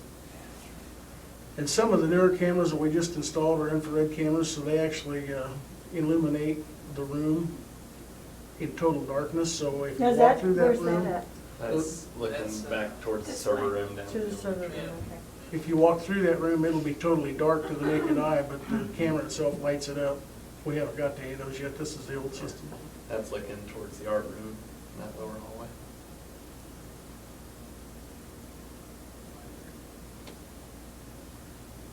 Now, there's the gym, and you remember we were looking across that gym when Jeremy was walking in there, and then you couldn't see him walking across the gym. And that illuminates, it looks like there's light there, but it amplifies the ambient light that's in the room. So if there was somebody out there vandalizing that or doing something wrong, you could probably tell what they were doing, and if you knew who it was, probably identify them relatively easily, even though it is pitch dark inside that room. That's impressive. And we haven't got to the new ones yet, really. So that's the entrance coming in. This is the middle school, Elementary. or the Elementary. yeah, this is the high school system, which included some elementary cameras originally, and still does. Yeah, we can move them, yeah. Just keep going through them, Scott. Where do you want them? That's the one that I pointed to up above. Is that, that's They just one, do right? that to mow and snow removal, they end up, yeah. They're heavy. Brad, that's a new camera there. isn't it? No, that's an old one. That's been there the first bunch. That's on the south side of the building, up high above the breezeway, looking down. That's an old one. They've always been on the side. Are you serious? They're bothered. That's an old one on the west side of the building. Most of it. I know. Mr. Cope, it's because of the mowing. This is in one of the newer ones. Weed eating and mowing, that's why they put them up there. We put that one on the stairwell. We were told that there's. Yeah, that's gonna help you a lot. That's great. How many In the wintertime, times, then you put it up in the garage. something happened right there. Right. Well, I mean, most of it's for the yard work they do, that's why they probably We put got them the up top on of the the stairwell sidewalk, there. so they don't have to weed eat around. So that's in good. the- I'd rather have them in the Yeah, that's- garage. We can put them High in the school garage. office. Look Yeah, at that door. looking back, because that other camera looks down with white out. Yeah, you I can don't see. think that'd be a big deal. I think we've essentially got all the lockers covered, And so if snow there's a removal, theft and then or move something them like out, that. see, that way they That can protects do it. the drive. This is do the new one we put on sidewalks the other with side of the that commons little there. back cap. That's good, Let's do that. We'll see if we can get them back off there. so Now, they're Brad, ready can for I, school. can I get an app on? Where's that at? Yeah, it's just the same system we had with the other one, so Do we'll, I need to reload the app? Just yeah, need to it'll add the be a, system. it'll be a new app and Yeah. everything, but it'll work Somebody's just the same outside. way. Yeah. Scott, jump down to the middle school if you could, I want to see real what quick. it looks like outside my office. And while he's doing that, I'll kind of explain some of the monitoring. The system is not monitored. Carrie asked earlier, there's no way sitting looking at the system unless it happens to be up. I think Mr. Dooley might run it in his office. It can be set up to where anybody on the network can have it on their computer or have access to any individual cameras or all of them, depending on what the administration selects. Dispatch has, the 911 center in Abilene has access that they can pull this up and look at it if there happened to be an alarm or an event here that they're sending, whether it's fire or law enforcement. Shooting. whatever. they have the capability right now to do ours and Hope Schools both. We're working on Chapman's, we just haven't had time to do it, but, you know, if something happened, they have the ability to pull that up. And we also have the ability to do it on a smartphone or on a tablet. And that's kind of a worst case scenario, but if you had a situation in a school where you were in lockdown because you had an intruder for whatever reason, that would give law enforcement the ability before they actually go in the building and do the search to be looking at a tablet as they're going through the door and tell what's in the door ahead of them or what's in the next room. Could very easily save lives. So hopefully we never get to that use. You know what, Brad, I'll be honest, in the tours that I've given, the first thing that they notice are the cameras. I've been amazed at how many, from both sides. I think I toured one family from Abilene and one family from Salina, and that's the first thing that they notice is the number of cameras we have. They were very impressed with that for a school our size. Good. Security has to be number one anymore. Well, that was a big issue. For one family, that was a huge issue. See, in that particular camera, you can see up in the left corner, that's another camera looking down the middle school commons area. That is seeing that white light. You don't see that with the naked eye. That's the infrared illuminating out. So the camera sees infrared. Now that one's gone to black and white, even though it was fairly dark. If you remember kind of what it looked like, it was kind of dark in that corner and it lights it up pretty good. They'll go to black and white when the light gets so low and kick onto the infrared, and that's kind of in a transition there. That's why it's not colored. That's on the north side of the preschool building, watching that entrance and kind of catching the field girls. Outside our back door there? Yeah. Okay. It's middle school gym, which is pretty dark in there too. You can see the light in the middle, kind of where the infrared's illuminating down there. And we just tried to cover all the entrances and exits from the outside. And we joke, but I'm telling you, this is a lot of work for a few people. We did a lot of sweating and crawling through all those attics and ceilings and finding our way around, The so elementary school, just I'm sure John could appreciate that. Yeah. I think those 4 cameras in the elementary school was about 4 or 5 hours just on that. Yeah, just getting the cable across the You doorway and guys down. did a really good job of setting up the security of the exits Set up coming and cable. going. That's important too for incidents, you know. Yeah, you can't get in and out of the campus without being on camera. Yeah, I've seen it. That's really, they're in great spots. I don't know how you got them all there. A lot of work. It wasn't easy. Quite a lot of good motivation, but that's down the breezeway. We never had one there before. That's a great spot. We have a lot of people come in that side door Yep. that shouldn't at Yeah. ball games and different events, A lot. so. But anyhow, I'll answer questions, or Scott can, or anybody if you guys have any, but I know there've been a lot of questions about the cameras, and I just thought, well, we'll kind of explain them and explain the purpose for it. You know, people think that it's you're paranoid or you're spying on, you know, couldn't be the farthest from the truth. You're not spying on kids, you're not spying on staff. It's to protect everybody, you know. I think one of the things for me personally that would help is with all I can't think of probably 15 or 20 different times where I've had to get Scott to show me to go back onto the camera because there was a bullying incident or there was something like that. I'd like to know how on my computer I can rewind something and I can figure it out instead of having to waste his time. And It's real easy to do, yeah. There's a way you can do it there. You know what I mean? If you know where you want to go is the one thing. If you have to sit there and watch, the network lag sometimes is a You have the capability to set an event and a date and a time. if there was a and fight or find out. something, Yeah. so I can know who instigated. If you know when it was Yeah. and what area, it'd be real easy to go to. If you don't know for sure when it happened, you might have to search some time, and that's what I think Scott's talking about. I just need someone to kind of show me how to do it. I can do that. It's no problem. It's real simple, so. Well, I know when you're talking about the money savings, I know what you're talking about since I've been there, done that, and I do appreciate all the time you and Yeah. everybody else has put in, because that's a lot. It's a lot of work. Yeah. I mean, not just the money, but the time. Yeah, we got a really nice system for, We do. for- Well, and then there's no way we could have bought that system. from this personal system. experience, something goes wrong, he's right there. Mhm. You know, something breaks down or it's not working right, he's right there. That helps. One thing we might want to look at, and I think it was Goddard or Andover, we were down there for a basketball tournament a couple weeks ago.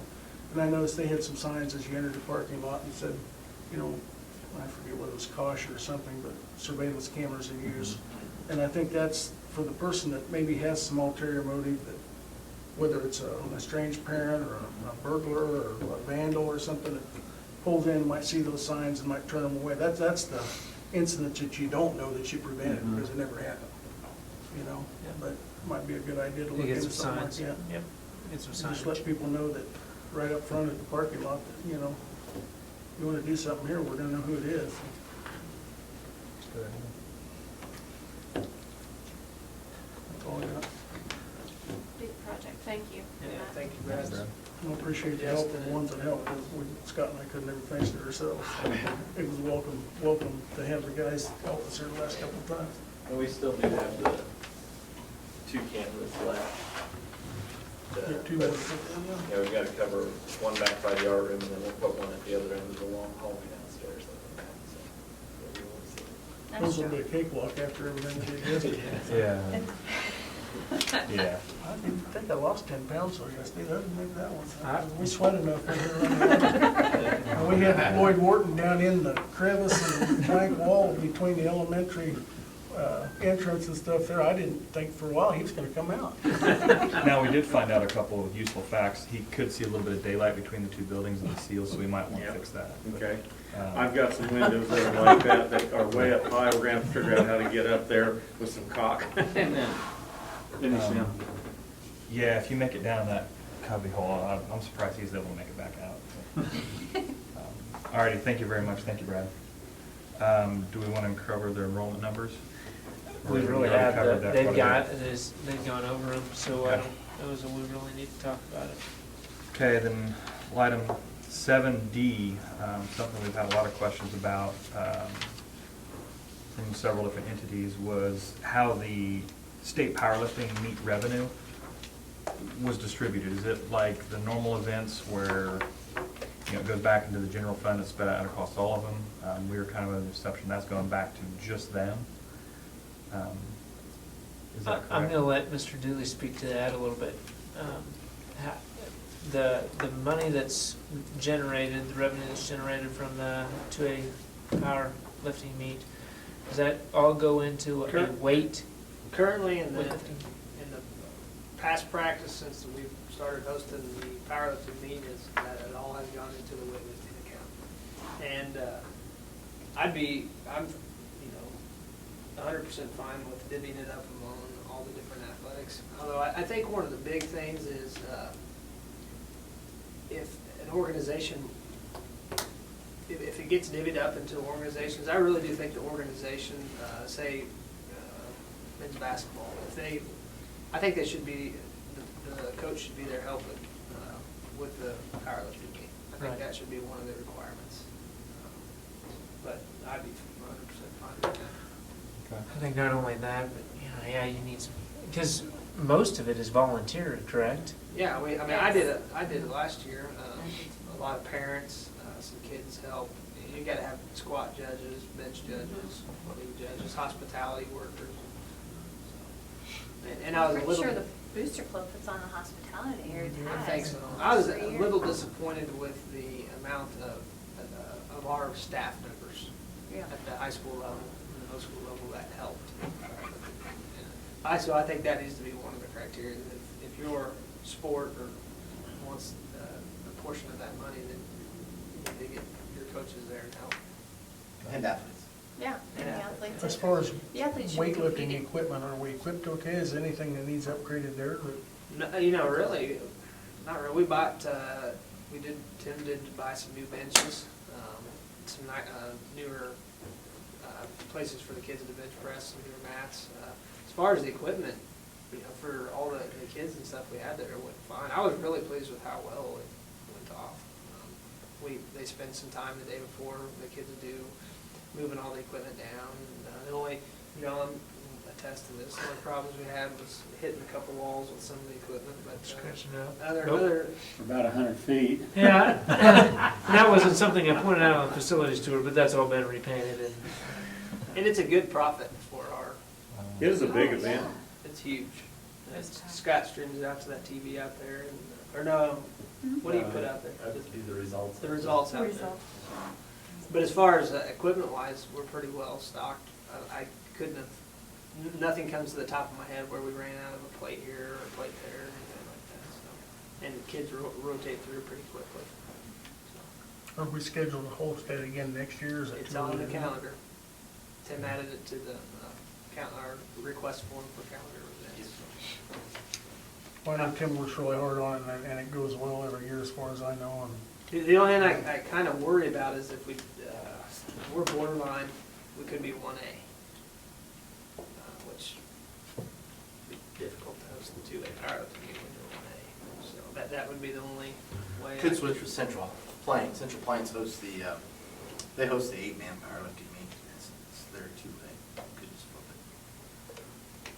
it. I don't foresee that happening. I don't think we'll be 1A. But I don't know if you have Justin do the tour. Right. I know.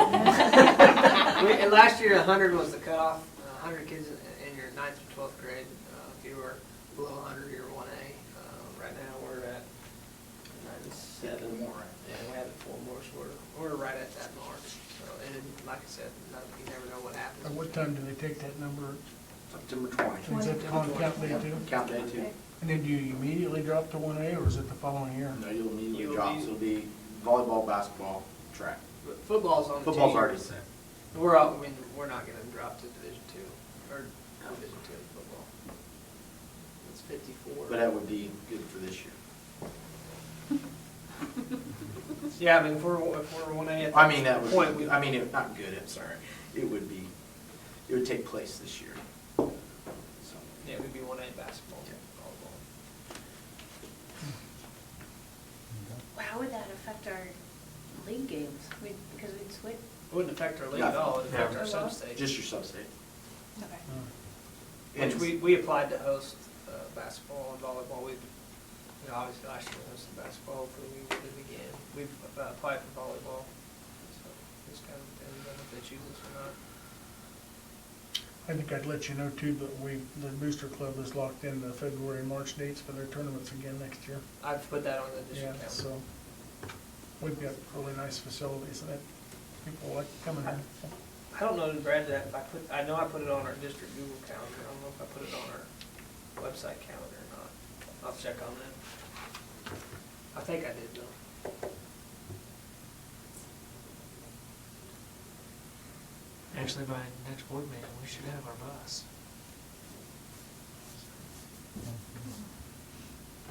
And we have a board meeting in the bus. Make sure the air conditioner's on. Get somebody ready to drive it. We just sit in the parking lot. Do we need a motion to do anything with that, or you? I mean, that's kind of,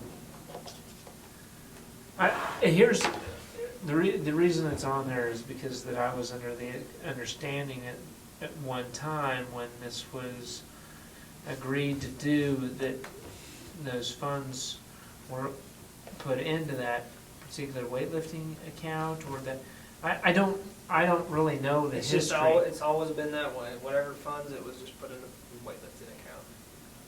And at the time, it was in the spring, a lot of getting ready for a lot of different things, and didn't really think twice.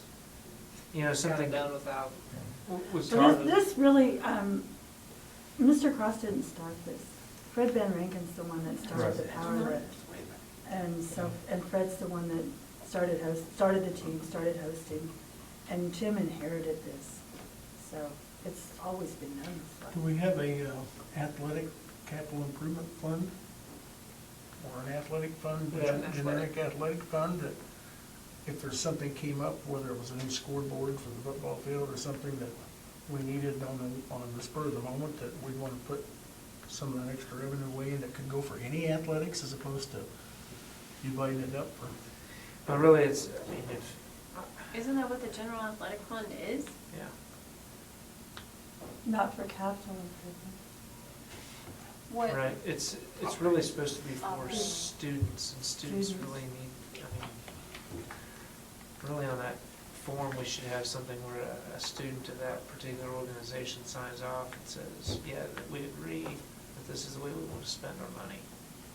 I mean, and that's, at least that's the way it's been done, or that's the way that fund has been funded, I guess. And it's an activity account that really belongs to the students, is the way it's set up right now. Now, if you want to reallocate and change that, have it just go right back into the athletic, or the activity. I mean, we have an athletic activity account. Right. That's for Right. receipts and Right. those kinds of things. And then we have athletic money that we Right. allot to athletics from general. From the fund. general fund, but that's mostly for uniform supplies and needs of their team and that sort of thing. Why wouldn't this money go into that fund? We've got to replace equipment with it. I mean, what happens when a guy bends a bar? Where does that money come from to replace that? If we're not hosting, I mean, we're hosting that event, there's got to be wear and tear to the building and to Right, the equipment right. and all that. Some of that And we fund- do have custodians on staff that we have to pay. Yeah, we're so, paying yeah. building use and Right. all of that, They're so putting I'm 100 feet not, of the wall. I mean, we have costs. that's my issue with it. Yeah, right. And that's why it's there. So if you'd like to see that changed or Just depends on whether we look at the event as a fundraiser that the kids are doing, or is it an event the school's holding that's generating revenue from it. I would venture to say that when it was started, it was considered a fundraiser for the weightlifting program. Yep. That's why it's Yes. probably always gone into That's weightlifting. what I was thinking. Probably to get the equipment that they have now. So I'm assuming you didn't have what you have now. No, And that's the absolutely fund not. that created it.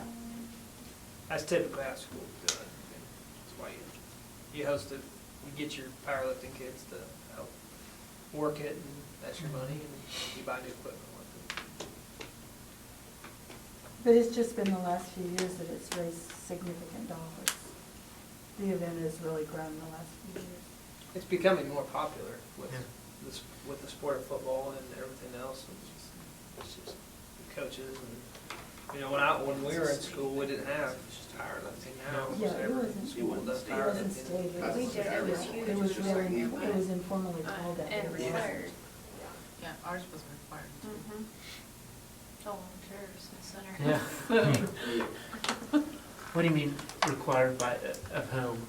By the Our coaches. powerlifting Oh. coach requires, we were here at 6 AM every morning, and that was, you didn't deviate. No, I was in, myself in powerlifting contests and everything, so. And we went to powerlifting meets like every other weekend, and we competed, and it was required. We didn't, like, for us to be hosting it and having maybe 5 kids compete in it, that wouldn't have flown. It was part of our grade. Yeah. Right now, we currently, our kids went to, I think, 2 powerlifting meets. Yeah. One other, and then ours. Keep in mind, we're paying a powerlifting coach almost $1,700 a year for 2 meets.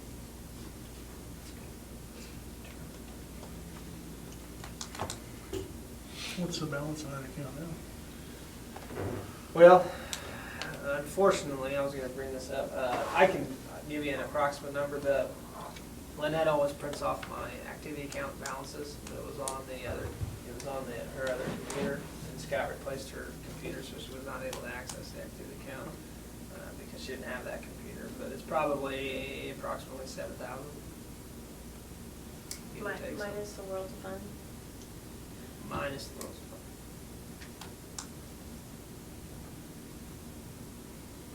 Maybe we'll just leave it go in there for now. If there's something that comes up that they need for powerlifting or something else, consider it.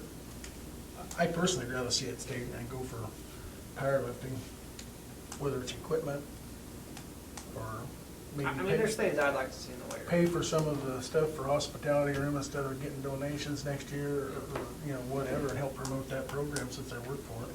Well, the I fact don't that wanna it's take away finally, their thunder. the fact that it's finally doing well so it can sustain We itself. don't wanna and that's punish a lot them, of it, I mean. yeah.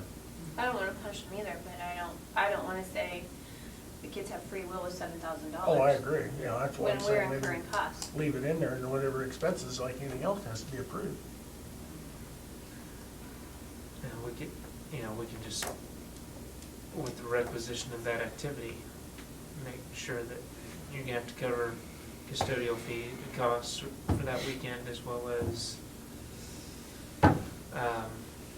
any repairs to the building, or any damages that's done. And after that, then that money goes in. That's what we could. I'm sure if they have to update some equipment someday, which I'm sure they will, $7,000 isn't gonna go for it. You know, if we're fortunate up to 20 or 25 in a few years, it might help cover some of the equipment. We have some bars that need We need replaced. some bars replaced.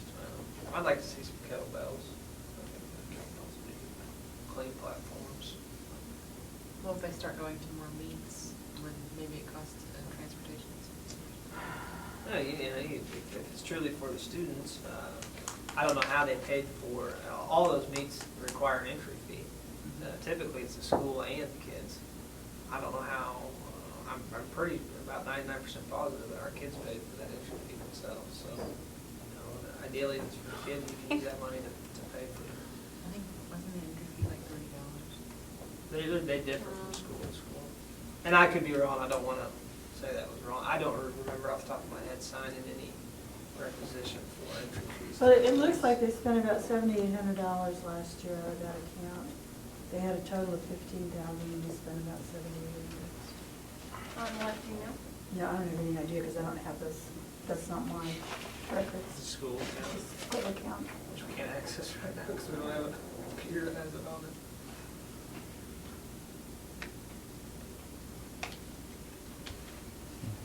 Okay. We can get that printout though and put it up. I mean, you don't have to take any action on it if you don't want. Well, I'm kind of like Brad. I think for now, I'd like to see it stay the same. However, I would like to see them, now that it's a lot more self-supported, I'd like to see more of the, pay for the custodial staff, the repairs, things like that, so. I don't know how everybody else feels.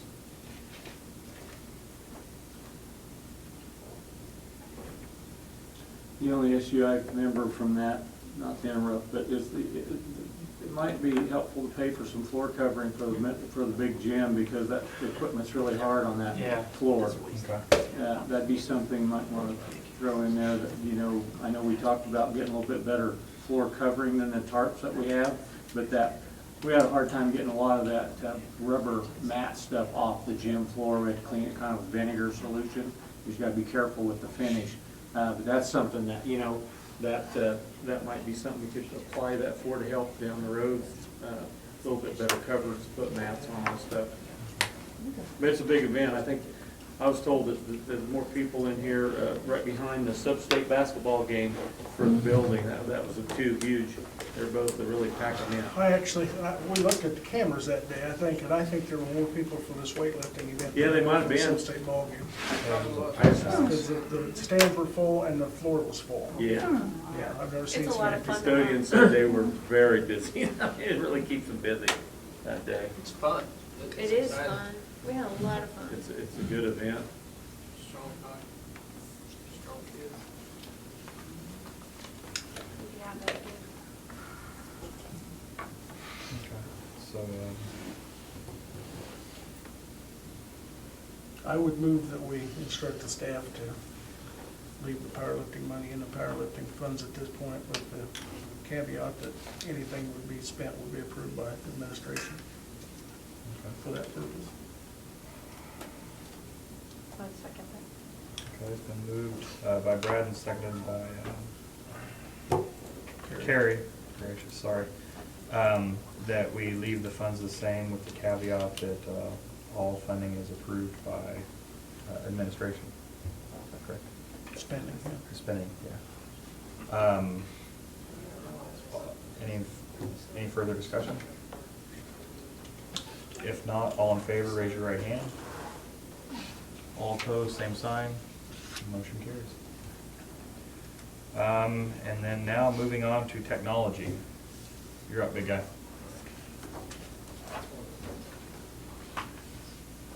Well, first off, I'm gonna apologize for the hiccup there at the beginning.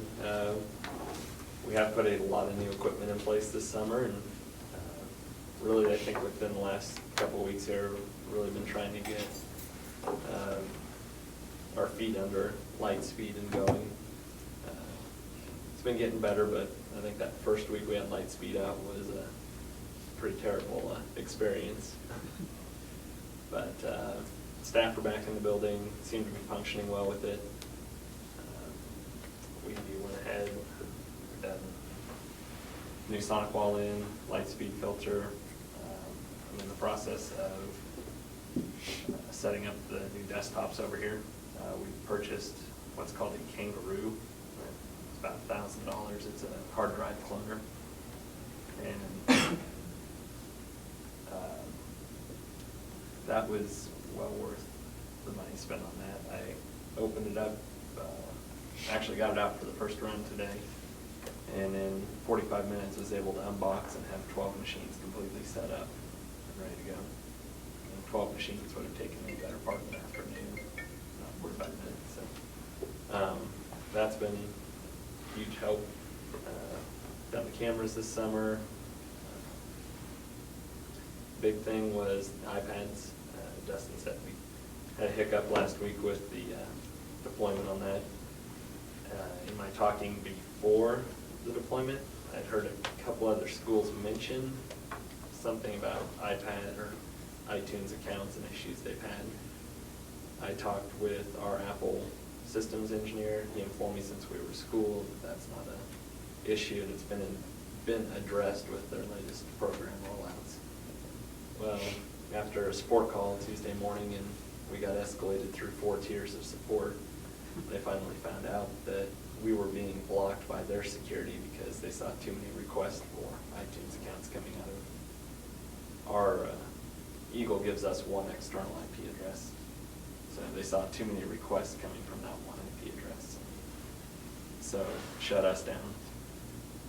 We were able to go ahead and give the iPads out to the kids. Unfortunately, some of them did get an iTunes account. Apple told me if that was something that they could fix, it'd be anywhere between 24 and 48 hours to correct, so it didn't really help us for that day. We did have 2 students come in this morning and pick up their iPads and were able to go all the way through the process, so we're back and unblocked with Apple as far as that goes. The other hiccup we had, I'm sure most of you heard, we got ready to do the rollout, and in my counting, came up short for the middle school. We ordered in an extra 50 iPad minis. Going back through the numbers, I found I was 19 off. The reason we stopped ordering 50 is because we'd end up with a grade in the middle school that would have part minis, part iPad 2s. Apple no longer makes the iPad 2, which I was unaware of. So the 7th grade will be getting iPad 2s, and 6th and 8th grade will be getting minis. The 19 that I was off, that kind of comes from the ones that you guys have before you. We're supposed to go out 2 staff. I was supposed to get those back and to replenish there, so that wasn't in my figuring at the end of the year. Also, we got some new staff in this year. Some of the positions that we filled in business, we didn't have one in there last year, so that all in all was about, I think, 16 I was off. So all said and done, I was 3 off in the end, but we stopped ordering those extras to cover. We will now, however, be long on iPad 2s. So talking with Mr. Boldra, what I'd like to do with those is kind of give extra ones to kindergarten and 1st grade. Instead of giving them 3 per classroom, maybe giving them more down there. So, any questions on that? The iTunes accounts, how, when we come in the first day, our ultimate goal is to be ready to go. We're not gonna make that mark. Is there a way that we can get those out to the students so that they can get started in downloading, or? At this point, How long is that gonna take once they get in the building? What's that gonna do when they all start downloading? Or, I mean, downloading might be Have an we, issue. have we looked at what our problems are gonna be the first day when we start that? So would it be better, more proactive for us to call a group of students that are in town and say, hey, you guys meet up here at the library, it's gonna take you a lot less time to do that than bog up the system. Am I wrong in my thinking there? No. Why wouldn't we try to be proactive in these short days? Really, the only thing is, I'm just gonna flat out say, I don't have the time to do it the next 2 days. I mean, I hate to put it that way, but. What's Jordan doing? I mean, because my frustration lies, because we've known about this since January, and we've been telling all along, every meeting, what do we need? Do we need to hire somebody? What do we need, what do we need, what do we need? And it's fine, it's fine, it's fine, it's fine, and here we are, screwed. So we haven't been proactive, so how do we get proactive? Because the first day is gonna be a nightmare anyway. We need to do something to prevent adding to that.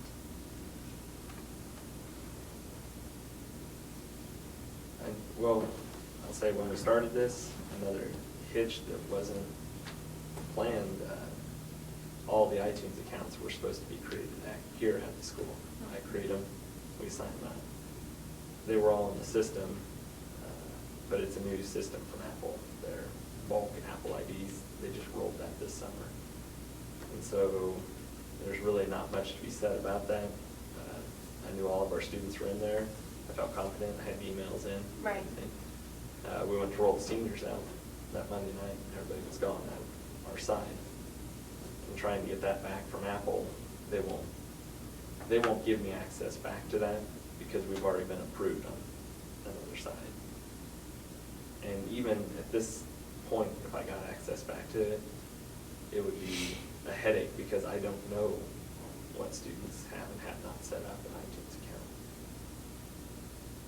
We had some that morning, we've had some today, we've had some go home and set it up because they need We're their not email tracking address. any of that? No, we were tracking the iPads going out, but, I mean, they got their email address, they could have gone home and Set up their set iTunes it account? there and, you know, we would have never known. So does their iTunes account have to be set up on our network? That's No. what I thought. So can they set it up at home then? They can, if they have access. I think a lot of it. To their net? And I've been getting emails from students already that are having problems. I'm trying to address those best I can through email. Okay, so if the students know their iTunes account email address and they have Wi-Fi at home, they can set up their iTunes account without being on our network and download the apps that they need to start the first day of school, correct? So that when they show up the first day of school, those students can be prepared and it won't bog down our system. Because when we have 300 students or however many, 160 some students downloading apps, it's got to do something to our bandwidth. Oh, yeah. So to be Well- proactive and not mess that up, why can't we put on our website a note, have Dustin put on the website, if your student knows their ID and, Attach a step-by-step. yeah, why can't we do that? We can do that.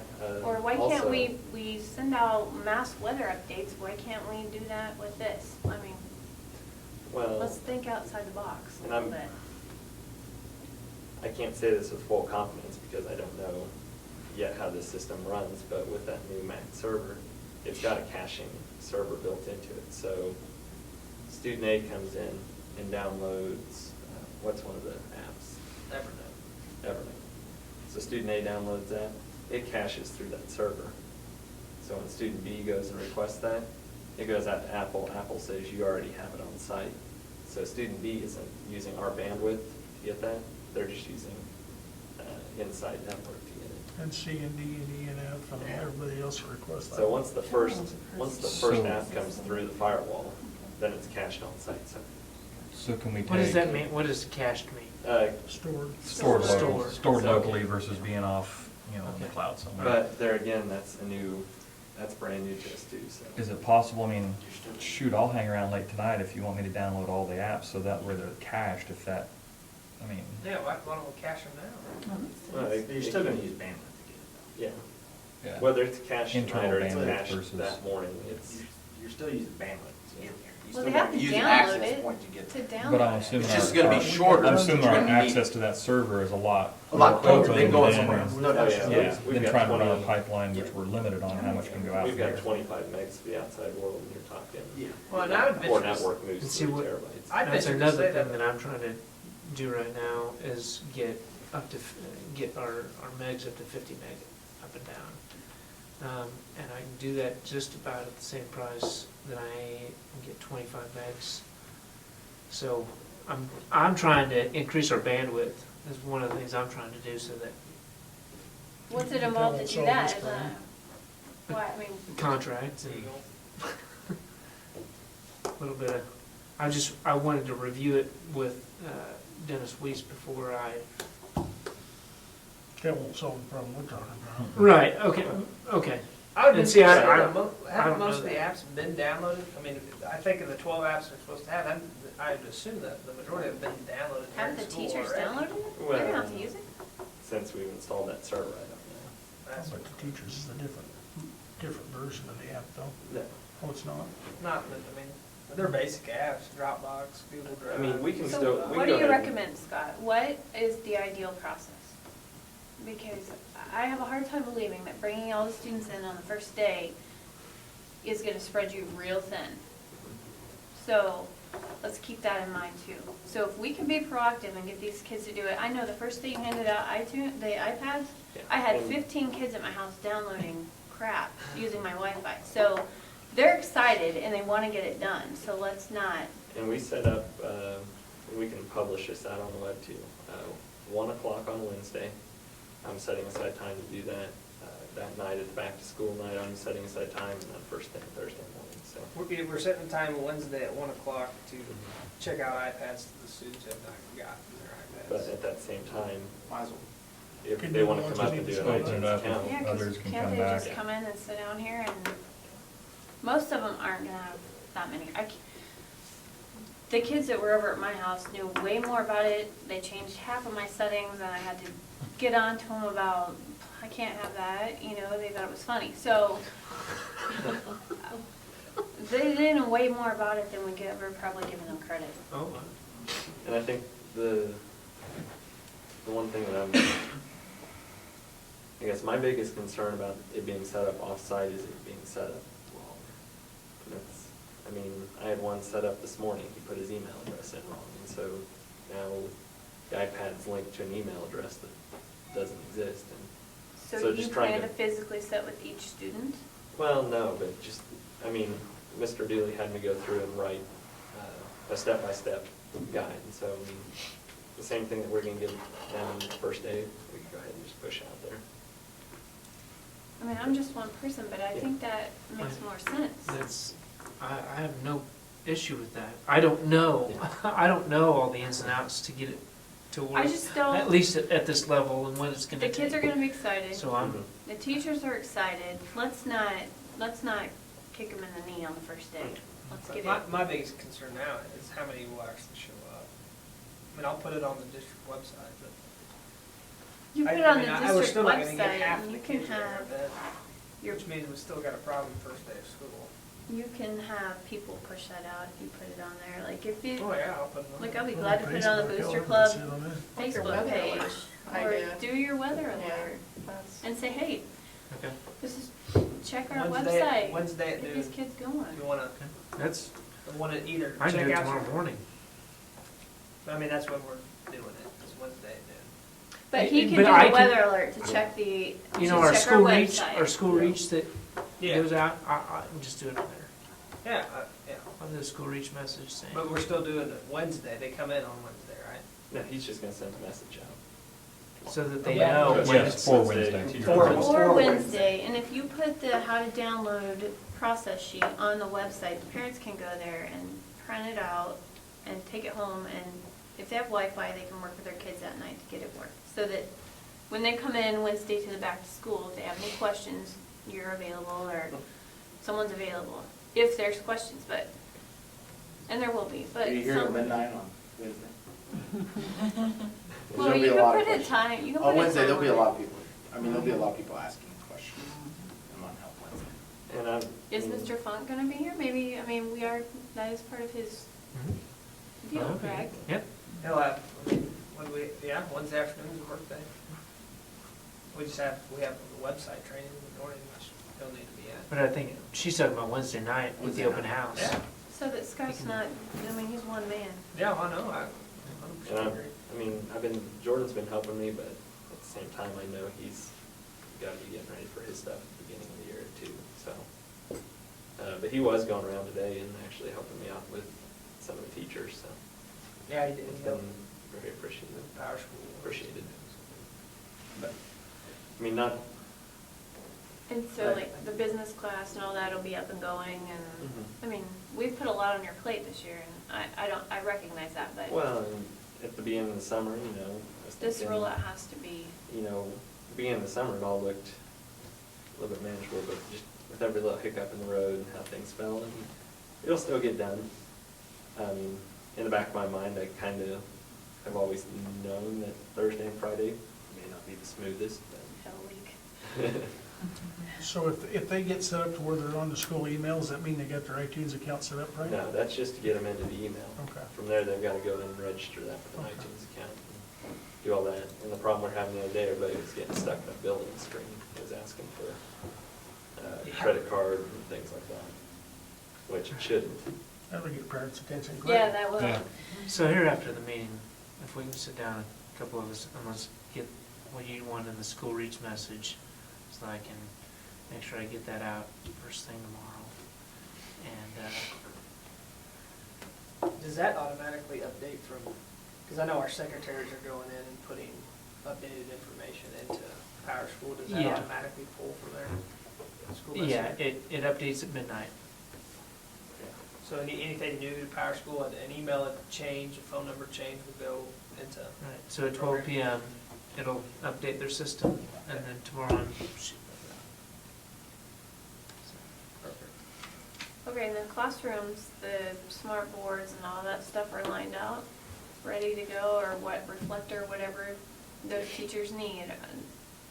Are, What I've sent out, and I've talked to the staff, if they need it, let me know, and I've had a few come up and ask for it, so I mean, as far as I know, everybody that is going to want it has it.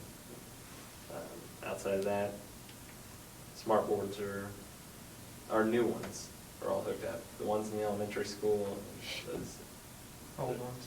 Yeah, they're not gonna work with laptops. and the teachers have the ability, if they say, I want to download this free app, to download it and push it out to their kids, correct? They don't have to come No. through you? Kids can Are you- download any free app. Are you talking in the elementary school? Well, last year there was a concern from some of the teachers, they weren't able to do all the downloading and pushing it out. So we Well- gave them access, Talking about correct? downloading, not Yeah. pushing it out. right? 6 through 12, if it's a free app, the kids just go out and get it themselves. Okay.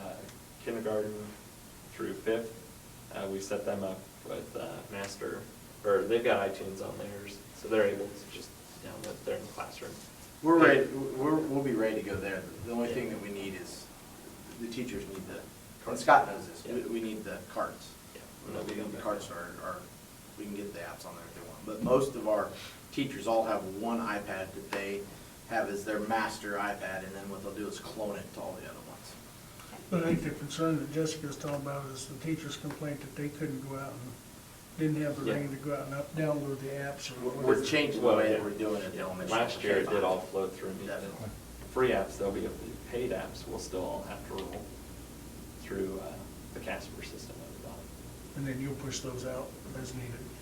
In K-5, it'll all be directed on their iTunes and their desktop. And so if they find an app in third grade they want, Mrs. Cross will go on there, download it to her iTunes, and then sync the card to her desktop, and it'll push it out. That's what we were getting at, That's is what I Mrs. wanna Cross hear. has the Yeah, she authority now has when rights do to it. do all Yeah. that. Okay. Because I think before they didn't have that authority, right? Okay. Correct.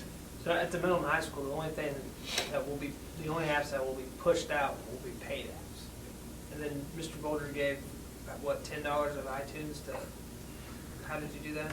Well, part of that's tomorrow morning. It's You can give out, Gave them some iTunes, so they can cards so that they Uh, can start.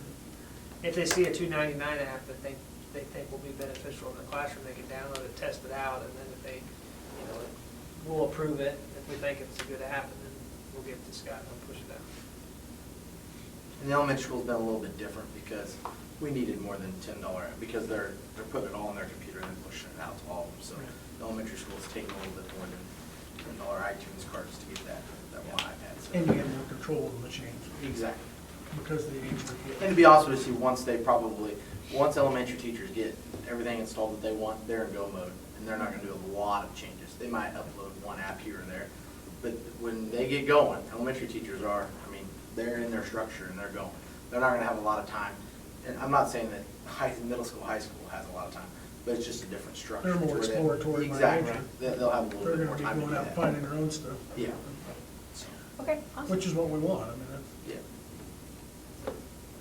I think that, I know I probably skipped over something. No, well, I interrupted you, but I just want to make sure we're proactive, not reactive. Big difference there.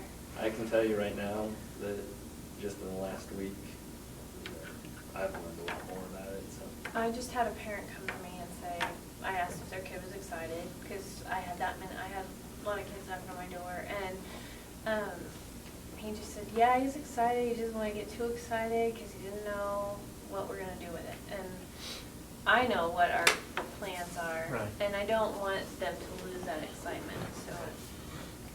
The biggest fear is you don't want to give them the tool and then the teacher's not, the resources aren't there to use the tool. Exactly. Yeah. So I want that, whatever that concern is that parent had, to go away the first day. I don't want it. For the Wednesday at noon thing, can a sibling bring brother's or sister's device if the brother or sister's working and can't make it here? So it could be set up, or they could set it up? Would that help, or are there passwords that are unique? I'm Yes, sure there I are, but. mean, They can go in and change a password at any time though, right? They can. We had some hiccups the other morning with people trying to do all of their kids for their kids. And now, I've got email addresses mixed up among family members, and it just turned into a nightmare that morning. And I don't think it was totally just that situation. I think it was everything with Tuesday morning coupled with that. It was just confusion. So I don't see a problem in that. It's just a matter of getting everything written down and back to the correct student, I think. Will Eagle open the pipe up on Thursday for us? I'm gonna go out and say no. They won't open it up? We asked them to do it for Just state for one testing, day? and we Oh, have to really? enter into another contract Oh, with them. interesting.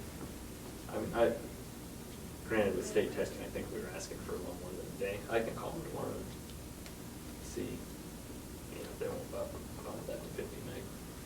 Sometimes they just do it for a day, just to give you Yeah. a free, just to help you get through that. Right. You know it's a busy time. Right. I didn't know. Yeah, that's it.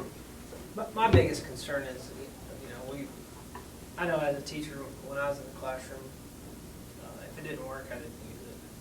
And that's my biggest concern is the downloading the apps, and it's just about, it's not working. The teacher's got a lesson plan made for it. They're gonna scrap it and not use it. Go back to traditional style. That's my biggest concern. We got a whole lot of money invested here we don't see used, so. Yeah, and like I said, when you get that put on the website, if you tweet that or something, yeah, I can pick it up and put it on the Booster Club Facebook page, Yeah, I or, can tweet it. PTO or whatever, we can push that out.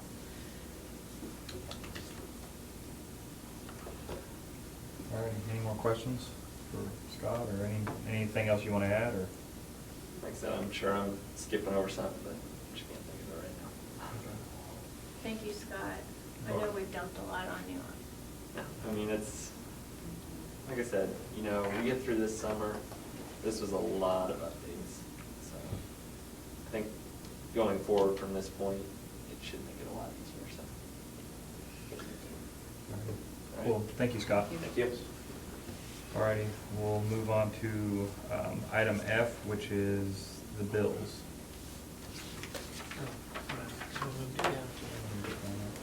All right.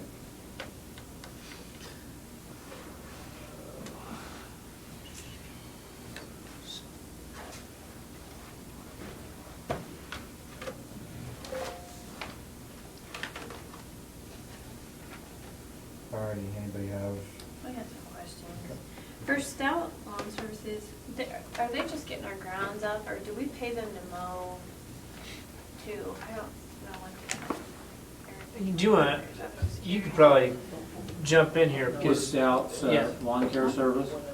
They, when we started this, I asked them to set up. yes, they couldn't do remember. I they know do we do the discussed football it. I fields. couldn't remember. However, because we water them so much more to keep them in good condition, they're not gonna come over every time just to water. So Bill will mow those occasionally, to make sure that we're not taking too much off of it. And, so, I'm sorry, I No, that's all interrupted you. right. No, that's okay. Um, I'm just gonna- The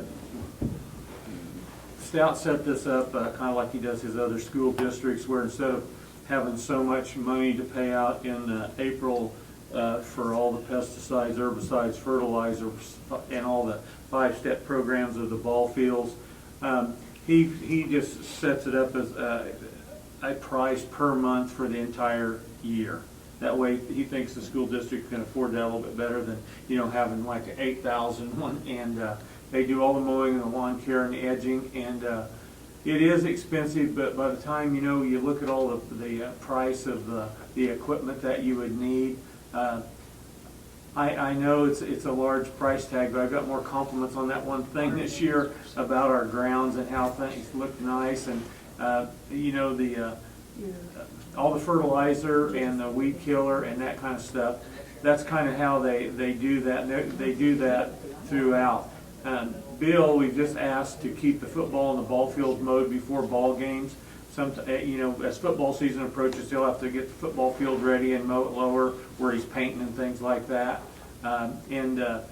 He does all the watering, and that's kind of, he waters a lot, keeps the grass looking nice. Then, of course, it needs mowed so it doesn't windrow. And I have maybe next year, maybe we'll put down a piece of equipment like a lawn sweep for that big field where it would pick that up, and we could probably dump it that way rather than having him go back and forth, try to get that off so he can paint. It's kind of a double-edged sword there. You want to mow it low, but when you have all that grass clippings and you don't bag it, it's in your way then.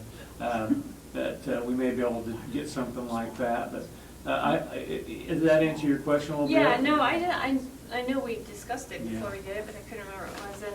And we were up at the 5-on-5, and we did get compliments on our field from. Are you guys pretty pleased with that service? I mean, from what you see? Absolutely. Yeah, I just didn't know what it thought was for. They really did a nice job checking in with us, and Difference in night and day for starters, as far as just edging and. Yeah, I was gonna say the edging makes a huge difference. Well, walking in here tonight, I was looking at that, it's just nice, crisp, clean. Well, it just adds to the building, it really does.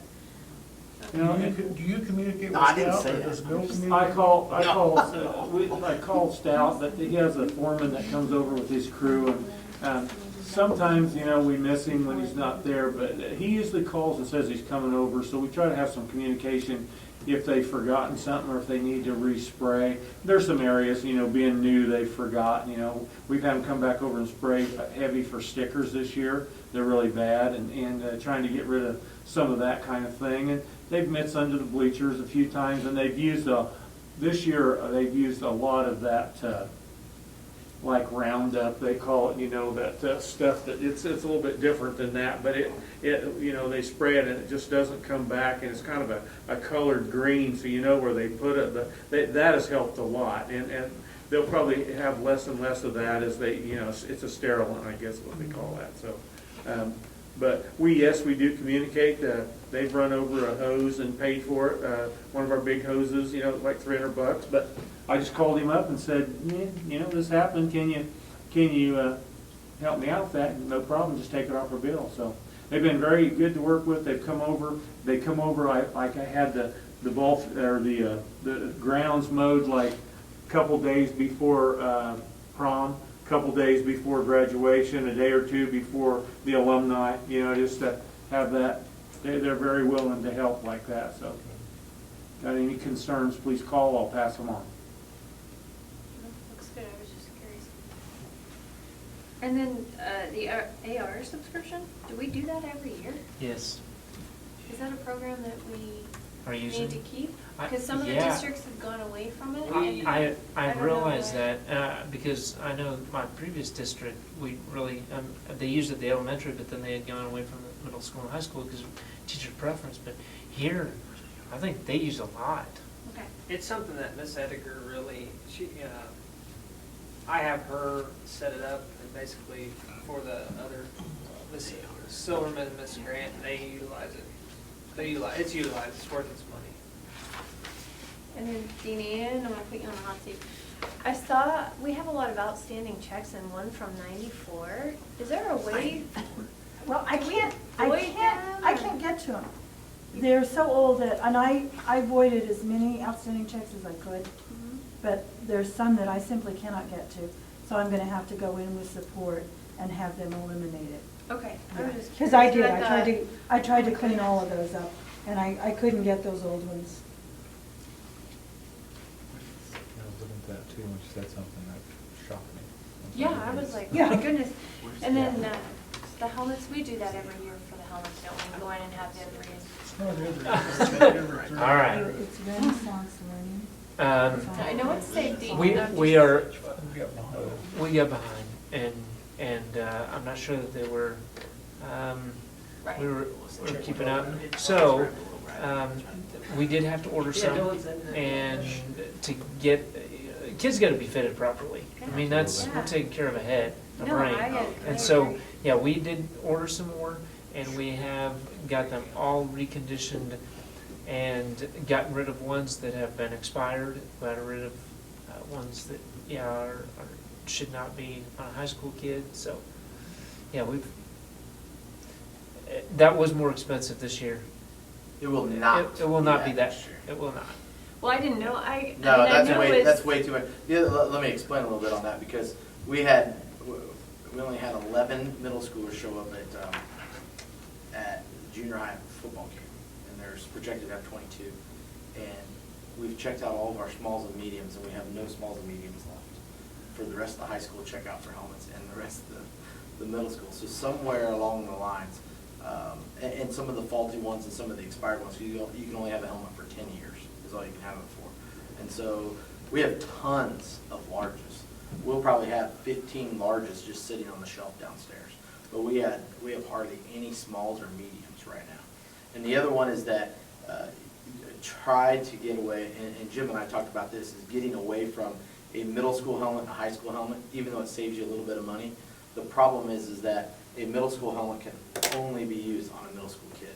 And a high school helmet, you could actually put on a middle school kid. So you might as well, it's going to be somewhere between $80 and $120 more, depending upon the size of the helmet. But the difference is that you can have a big head go into a high school helmet, and you can have a small head go into a high school helmet, and you don't have to worry about whether it is a middle school helmet or a high school helmet. So your liability, going back to that, I do think some of those, I think we had somewhere in the neighborhood of 10 to 12 that were rejected because of age and because of quality. Right. So, anyways, just to let you know. And we had the Rydell, and that's not myself and that's not Jim. We had the Rydell guy come out and actually inspect our helmets, and he said, here's what you can do, here's the bare minimums that you would do. And so what we're going to try to do is get on a rotation where it's only 5 helmets per year. That's the goal. And so then in a small district, you shouldn't have that big, large expense like you do this year. Okay. So there's no reason to have an expense like that. And then the other big expense was the off-duty request forms. Why are they not, what are they, why are they not online or paperless or through email or a Word document? That was Why are just, we- that was just one that we could not kind of figure out at this point. As we've put a lot online, we're Yeah. really trying to go paperless as much as possible. But that was one that we just weren't ready to make the move yet. That we use that form for multiple, we use it not just to track leave, but we also use it to pay our subs. And so we need multiple sign-offs and multiple copies of it. And in order to ensure that it gets to everybody's hands and that those subs get paid, not only the leave gets tracked, but the subs get paid, we just weren't ready to give up The carbon the copies? carbons yet. Okay. Thank you. Everything else, for the most part, is electronic. With the exception of that the activity account at the high school, because it's still got a number associated with the check that's written, but everything else is close to electronic. Awesome. The credit card receipts, we haven't seen any for several months. Can we get those scanned and sent to us with the other stuff for review? The what? I'm The sorry. credit card receipts, That's pretty big. I always have those.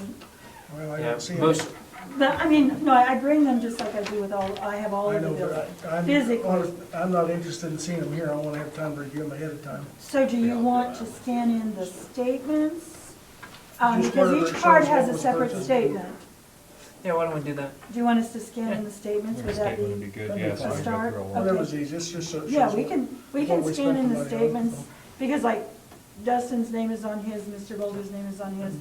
the district office is on That'd that be one, fine. facilities is on that one. Just scan them all at once into one PDF, and Okay, that way okay, we we can get can something start to doing review. that, so.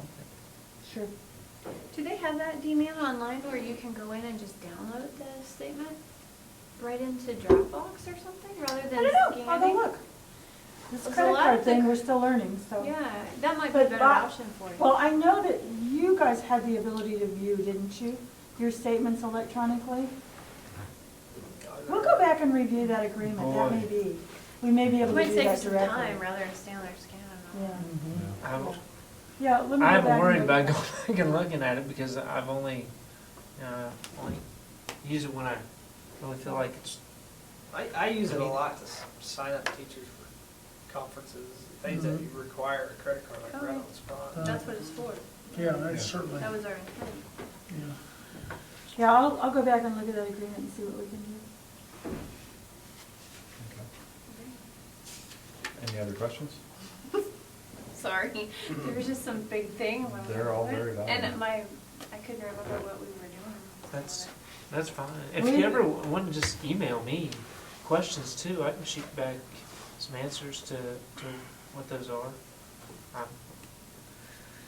And yeah, we'll try to be a little bit more transparent in getting those to you earlier, so.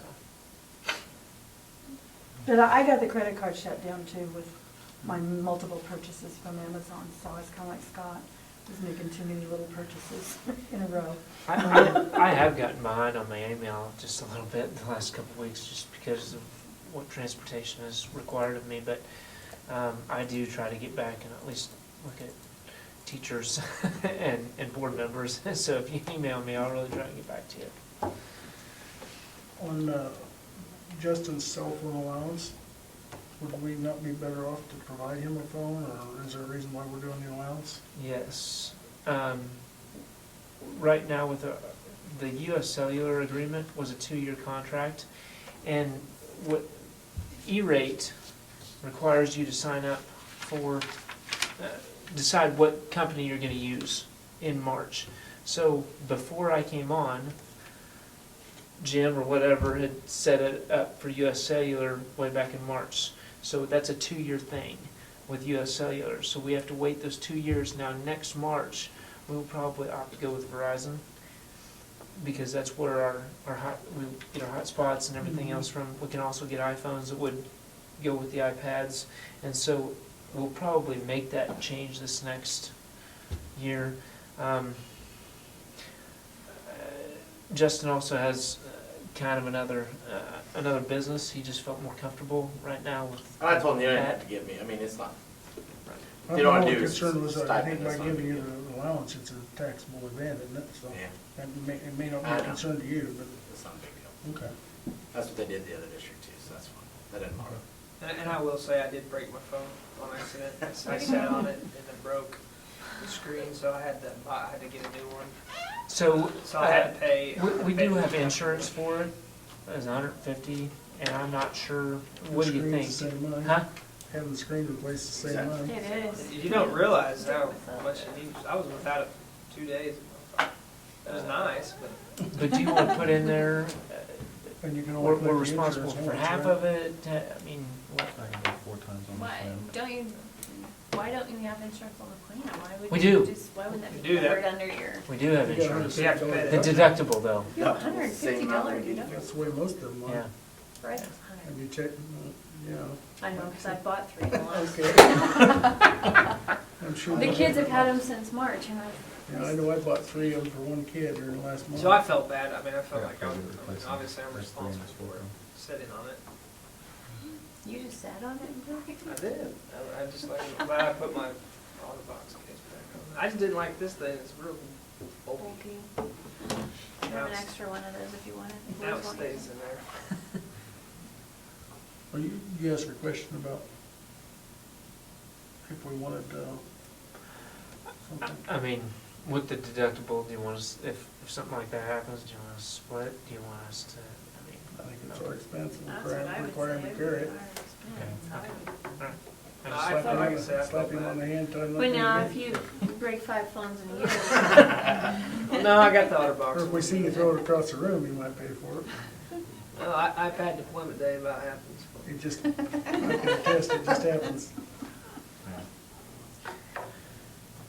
But before you finish on the bills, I want to point out two bills that you paid that are pretty exciting. One, you made the last payment on the building. Yep. Your bonds are totally paid off. You made the last payment on the house.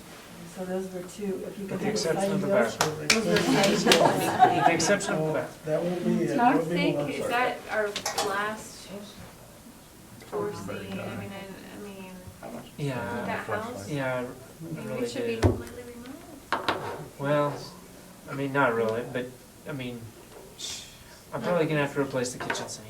There's gonna be other expenses. Yeah, But I mean, but bit major. I Right, think we major, covered yes. all the major, Yes. is what I'm asking. yes, Okay. yeah, and I just feel terrible about it. It's not, there's nothing you can do about it. We all seen that one.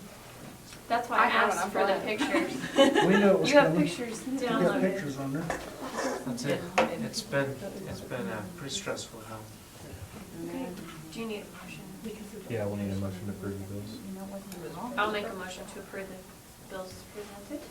Okay, we have a motion by Jessica to approve the bills as presented. Do I have a second? Seconded by Tally. It's been moved and seconded to approve the bills I as really appreciate presented. That's Dave for the. Any further discussion? Keep doing that. All in favor, raise your right hand. All opposed, same sign. Thanks for. Motion carries. John, thank you for everything. Thank you, Thank you, John. Thank you. Call if needed. Have a good evening. Too, John. Alrighty, and the next thing on our list is executive session. That's what I was about to say. Do we want to take a, Do you want to approve that public notice of values? I thought we put that in consent Oh, agenda. you did, Yeah. I'm sorry. Put it in the consent agenda. that so it was taken that was care letter of. H. Got it, Move that got it, got it. after exec session, so we have a chance to discuss it. I'll make a motion that we take a 5-minute break. Second. It's been moved and seconded that we take a 5-minute break. All in favor, raise a hand. All opposed, same sign. Unanimous. Let's take a 5-minute break.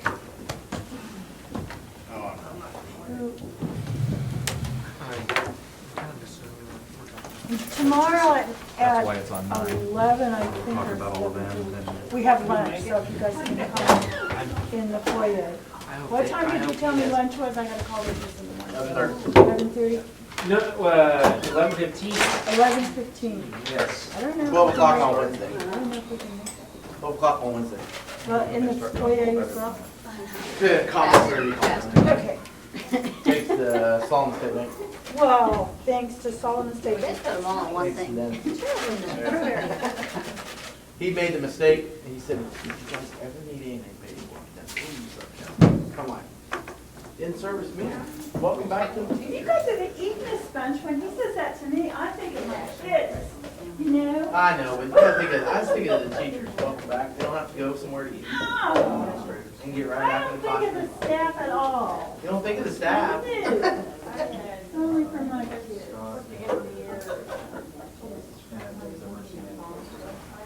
Oh, yeah?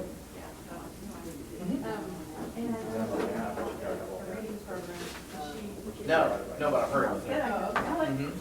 Eyeball and that cake down Wrong speech, I mean, wrong direction.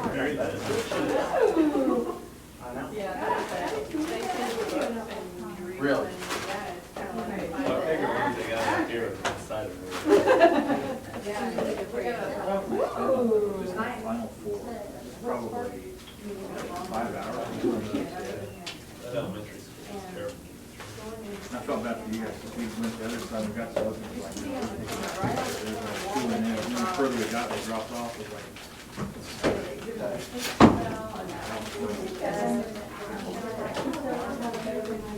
But even other, our side, once we got the four, we go.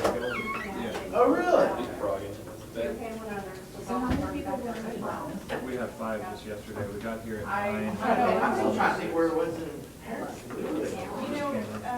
Plus that, I include the other, I helped, I was Walnut, I on know, for 3 hours. Little Market, one day, Walnut, Little And Market. they stayed late. And then the and other main drag not that. Counting the previous was north to south, several days. It was right on We still have some the finished up, southeast so corner. imagine billing The corner of the building was a billable rate of, what's had the an say, angle. You would have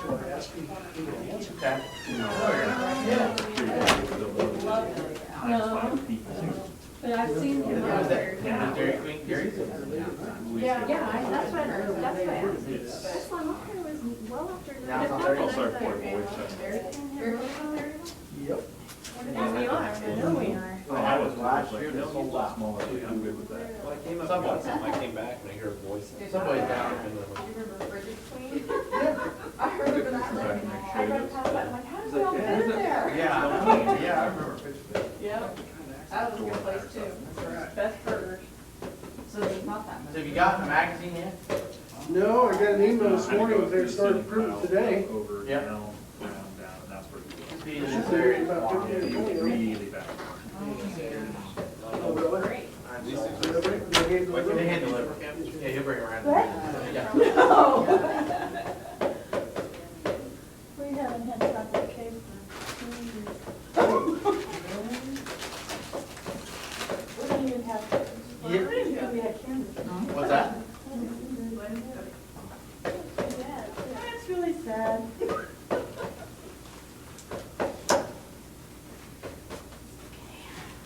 I know she said they changed some of the guidelines, but they still didn't change the calorie count. So you still didn't, they were like some standards on some stuff.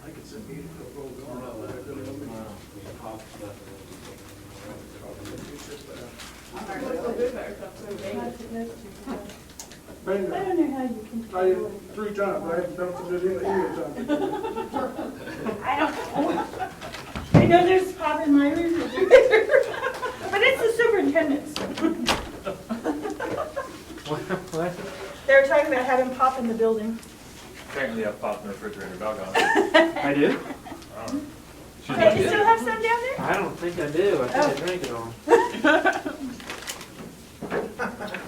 Oh, I lost this sparkle. You're bling. Time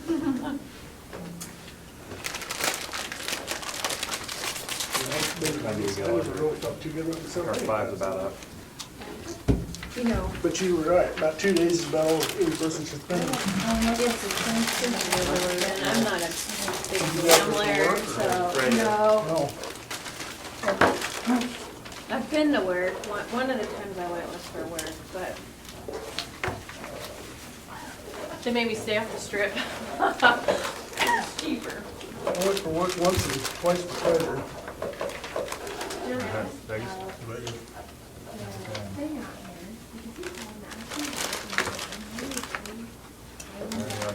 Pretty much up, isn't it?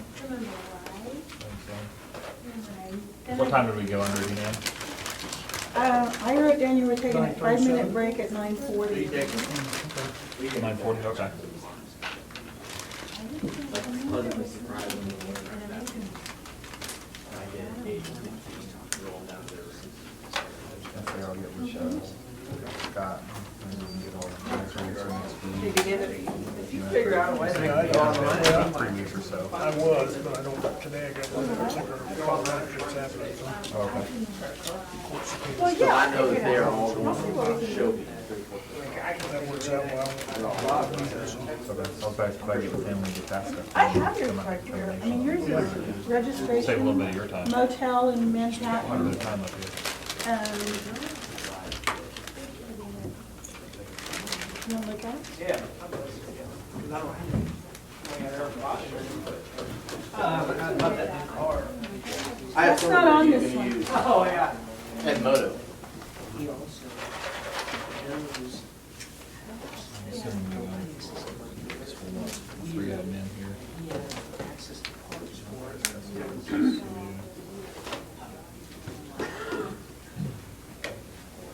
I hate to ask you, Jeremy, but what about the preschool organized one? Didn't talk about that. I was trying to think of the best way to do that. Do we want to form a committee on it to discuss all the details of it? Shoot them to me. Yeah. I mean, don't, It's only. I don't- Well, this way it's, Then this is here, I on. can take a video. Number Because two, John explained it very well. Alex's stuff is on Too much other stuff For going on. So we'll just get that. organization. well, And that's, this is more textful. Setting that up.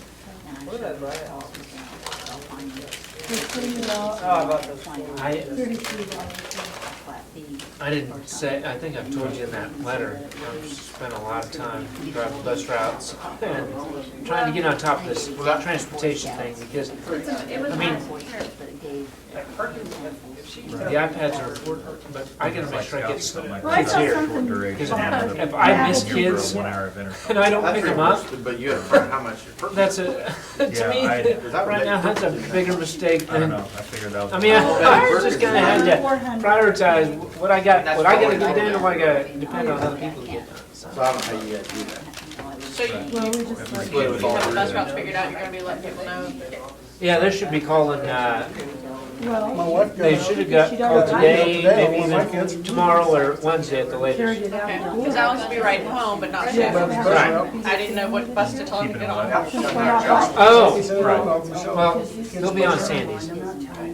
Okay, You so, know how they got rid of it. I know. basically I Next changed Shane does all the research, I'm sure he'll be. the areas of those people taking those routes. I did change the routes a little bit. Yeah. You know, we did, Yeah, I started out part-time. not a whole lot. I did change them quite a bit at one time and then I, Right. All morning long, this one could be 2.5. finding out some things about certain kids and needs, then I've kinda had to twist back a little bit, but We can add that to it, that was my I gave her a, that I had. You didn't even know. well, we added a kid way in the northwest corner.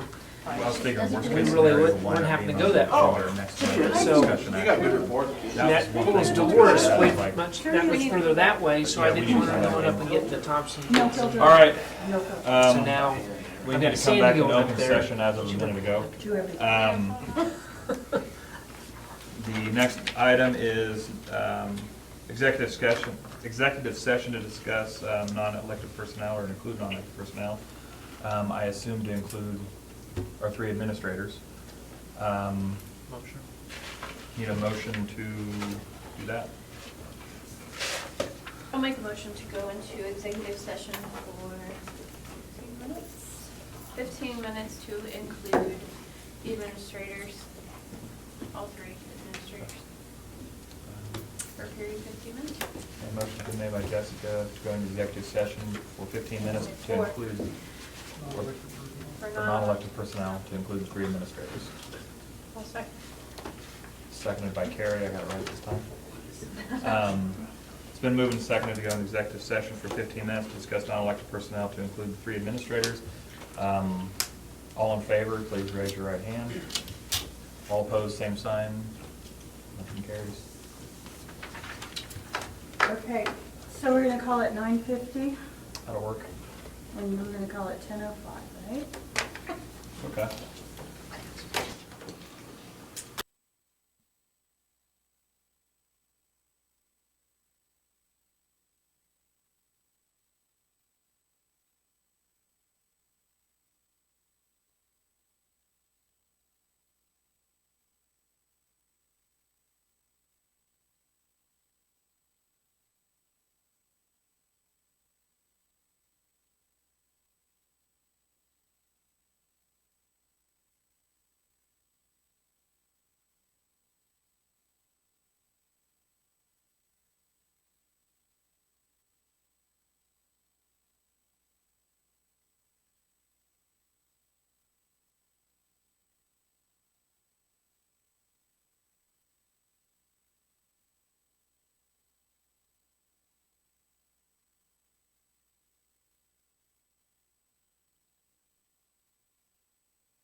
Maybe it's semester. That's not left. I tried to. Left the big middle one, let me I kept looking at those and was like, man, I'm trying to go the way, I'm not traveling anymore, so I'm trying to work out to go the other way. That's what makes it a little. It is nice. Oh, it looks So great. now a little bit, you can just go. Sandwiches are good too. Guided. Alrighty, we're back out in regular session at 10:15. After a 15-minute, 10-minute executive session. Final item on the agenda is 9 coaches and sponsors. And to approve the powerlifting sponsor or coach or whatever. Do I have a motion to approve Tim Cross as the powerlifting coach for the 2014-2015 season? I'll move we approve Tim Cross. Okay, the motion's been made by Carrie. Do I have a second? A second by Tally. It's been moved and seconded that Tim Cross is our powerlifting coach for 2014-2015. All in favor, please raise your right hand. All opposed, same sign. Motion carries. And the final thing on the agenda, do I have a motion to get out of here? I'll make the motion to adjourn. Okay, do I have a second? I'll second. Okay, we'll give that to Carrie. Ty goes the runner. All in favor, please raise your right hand. Motion carries. We're done.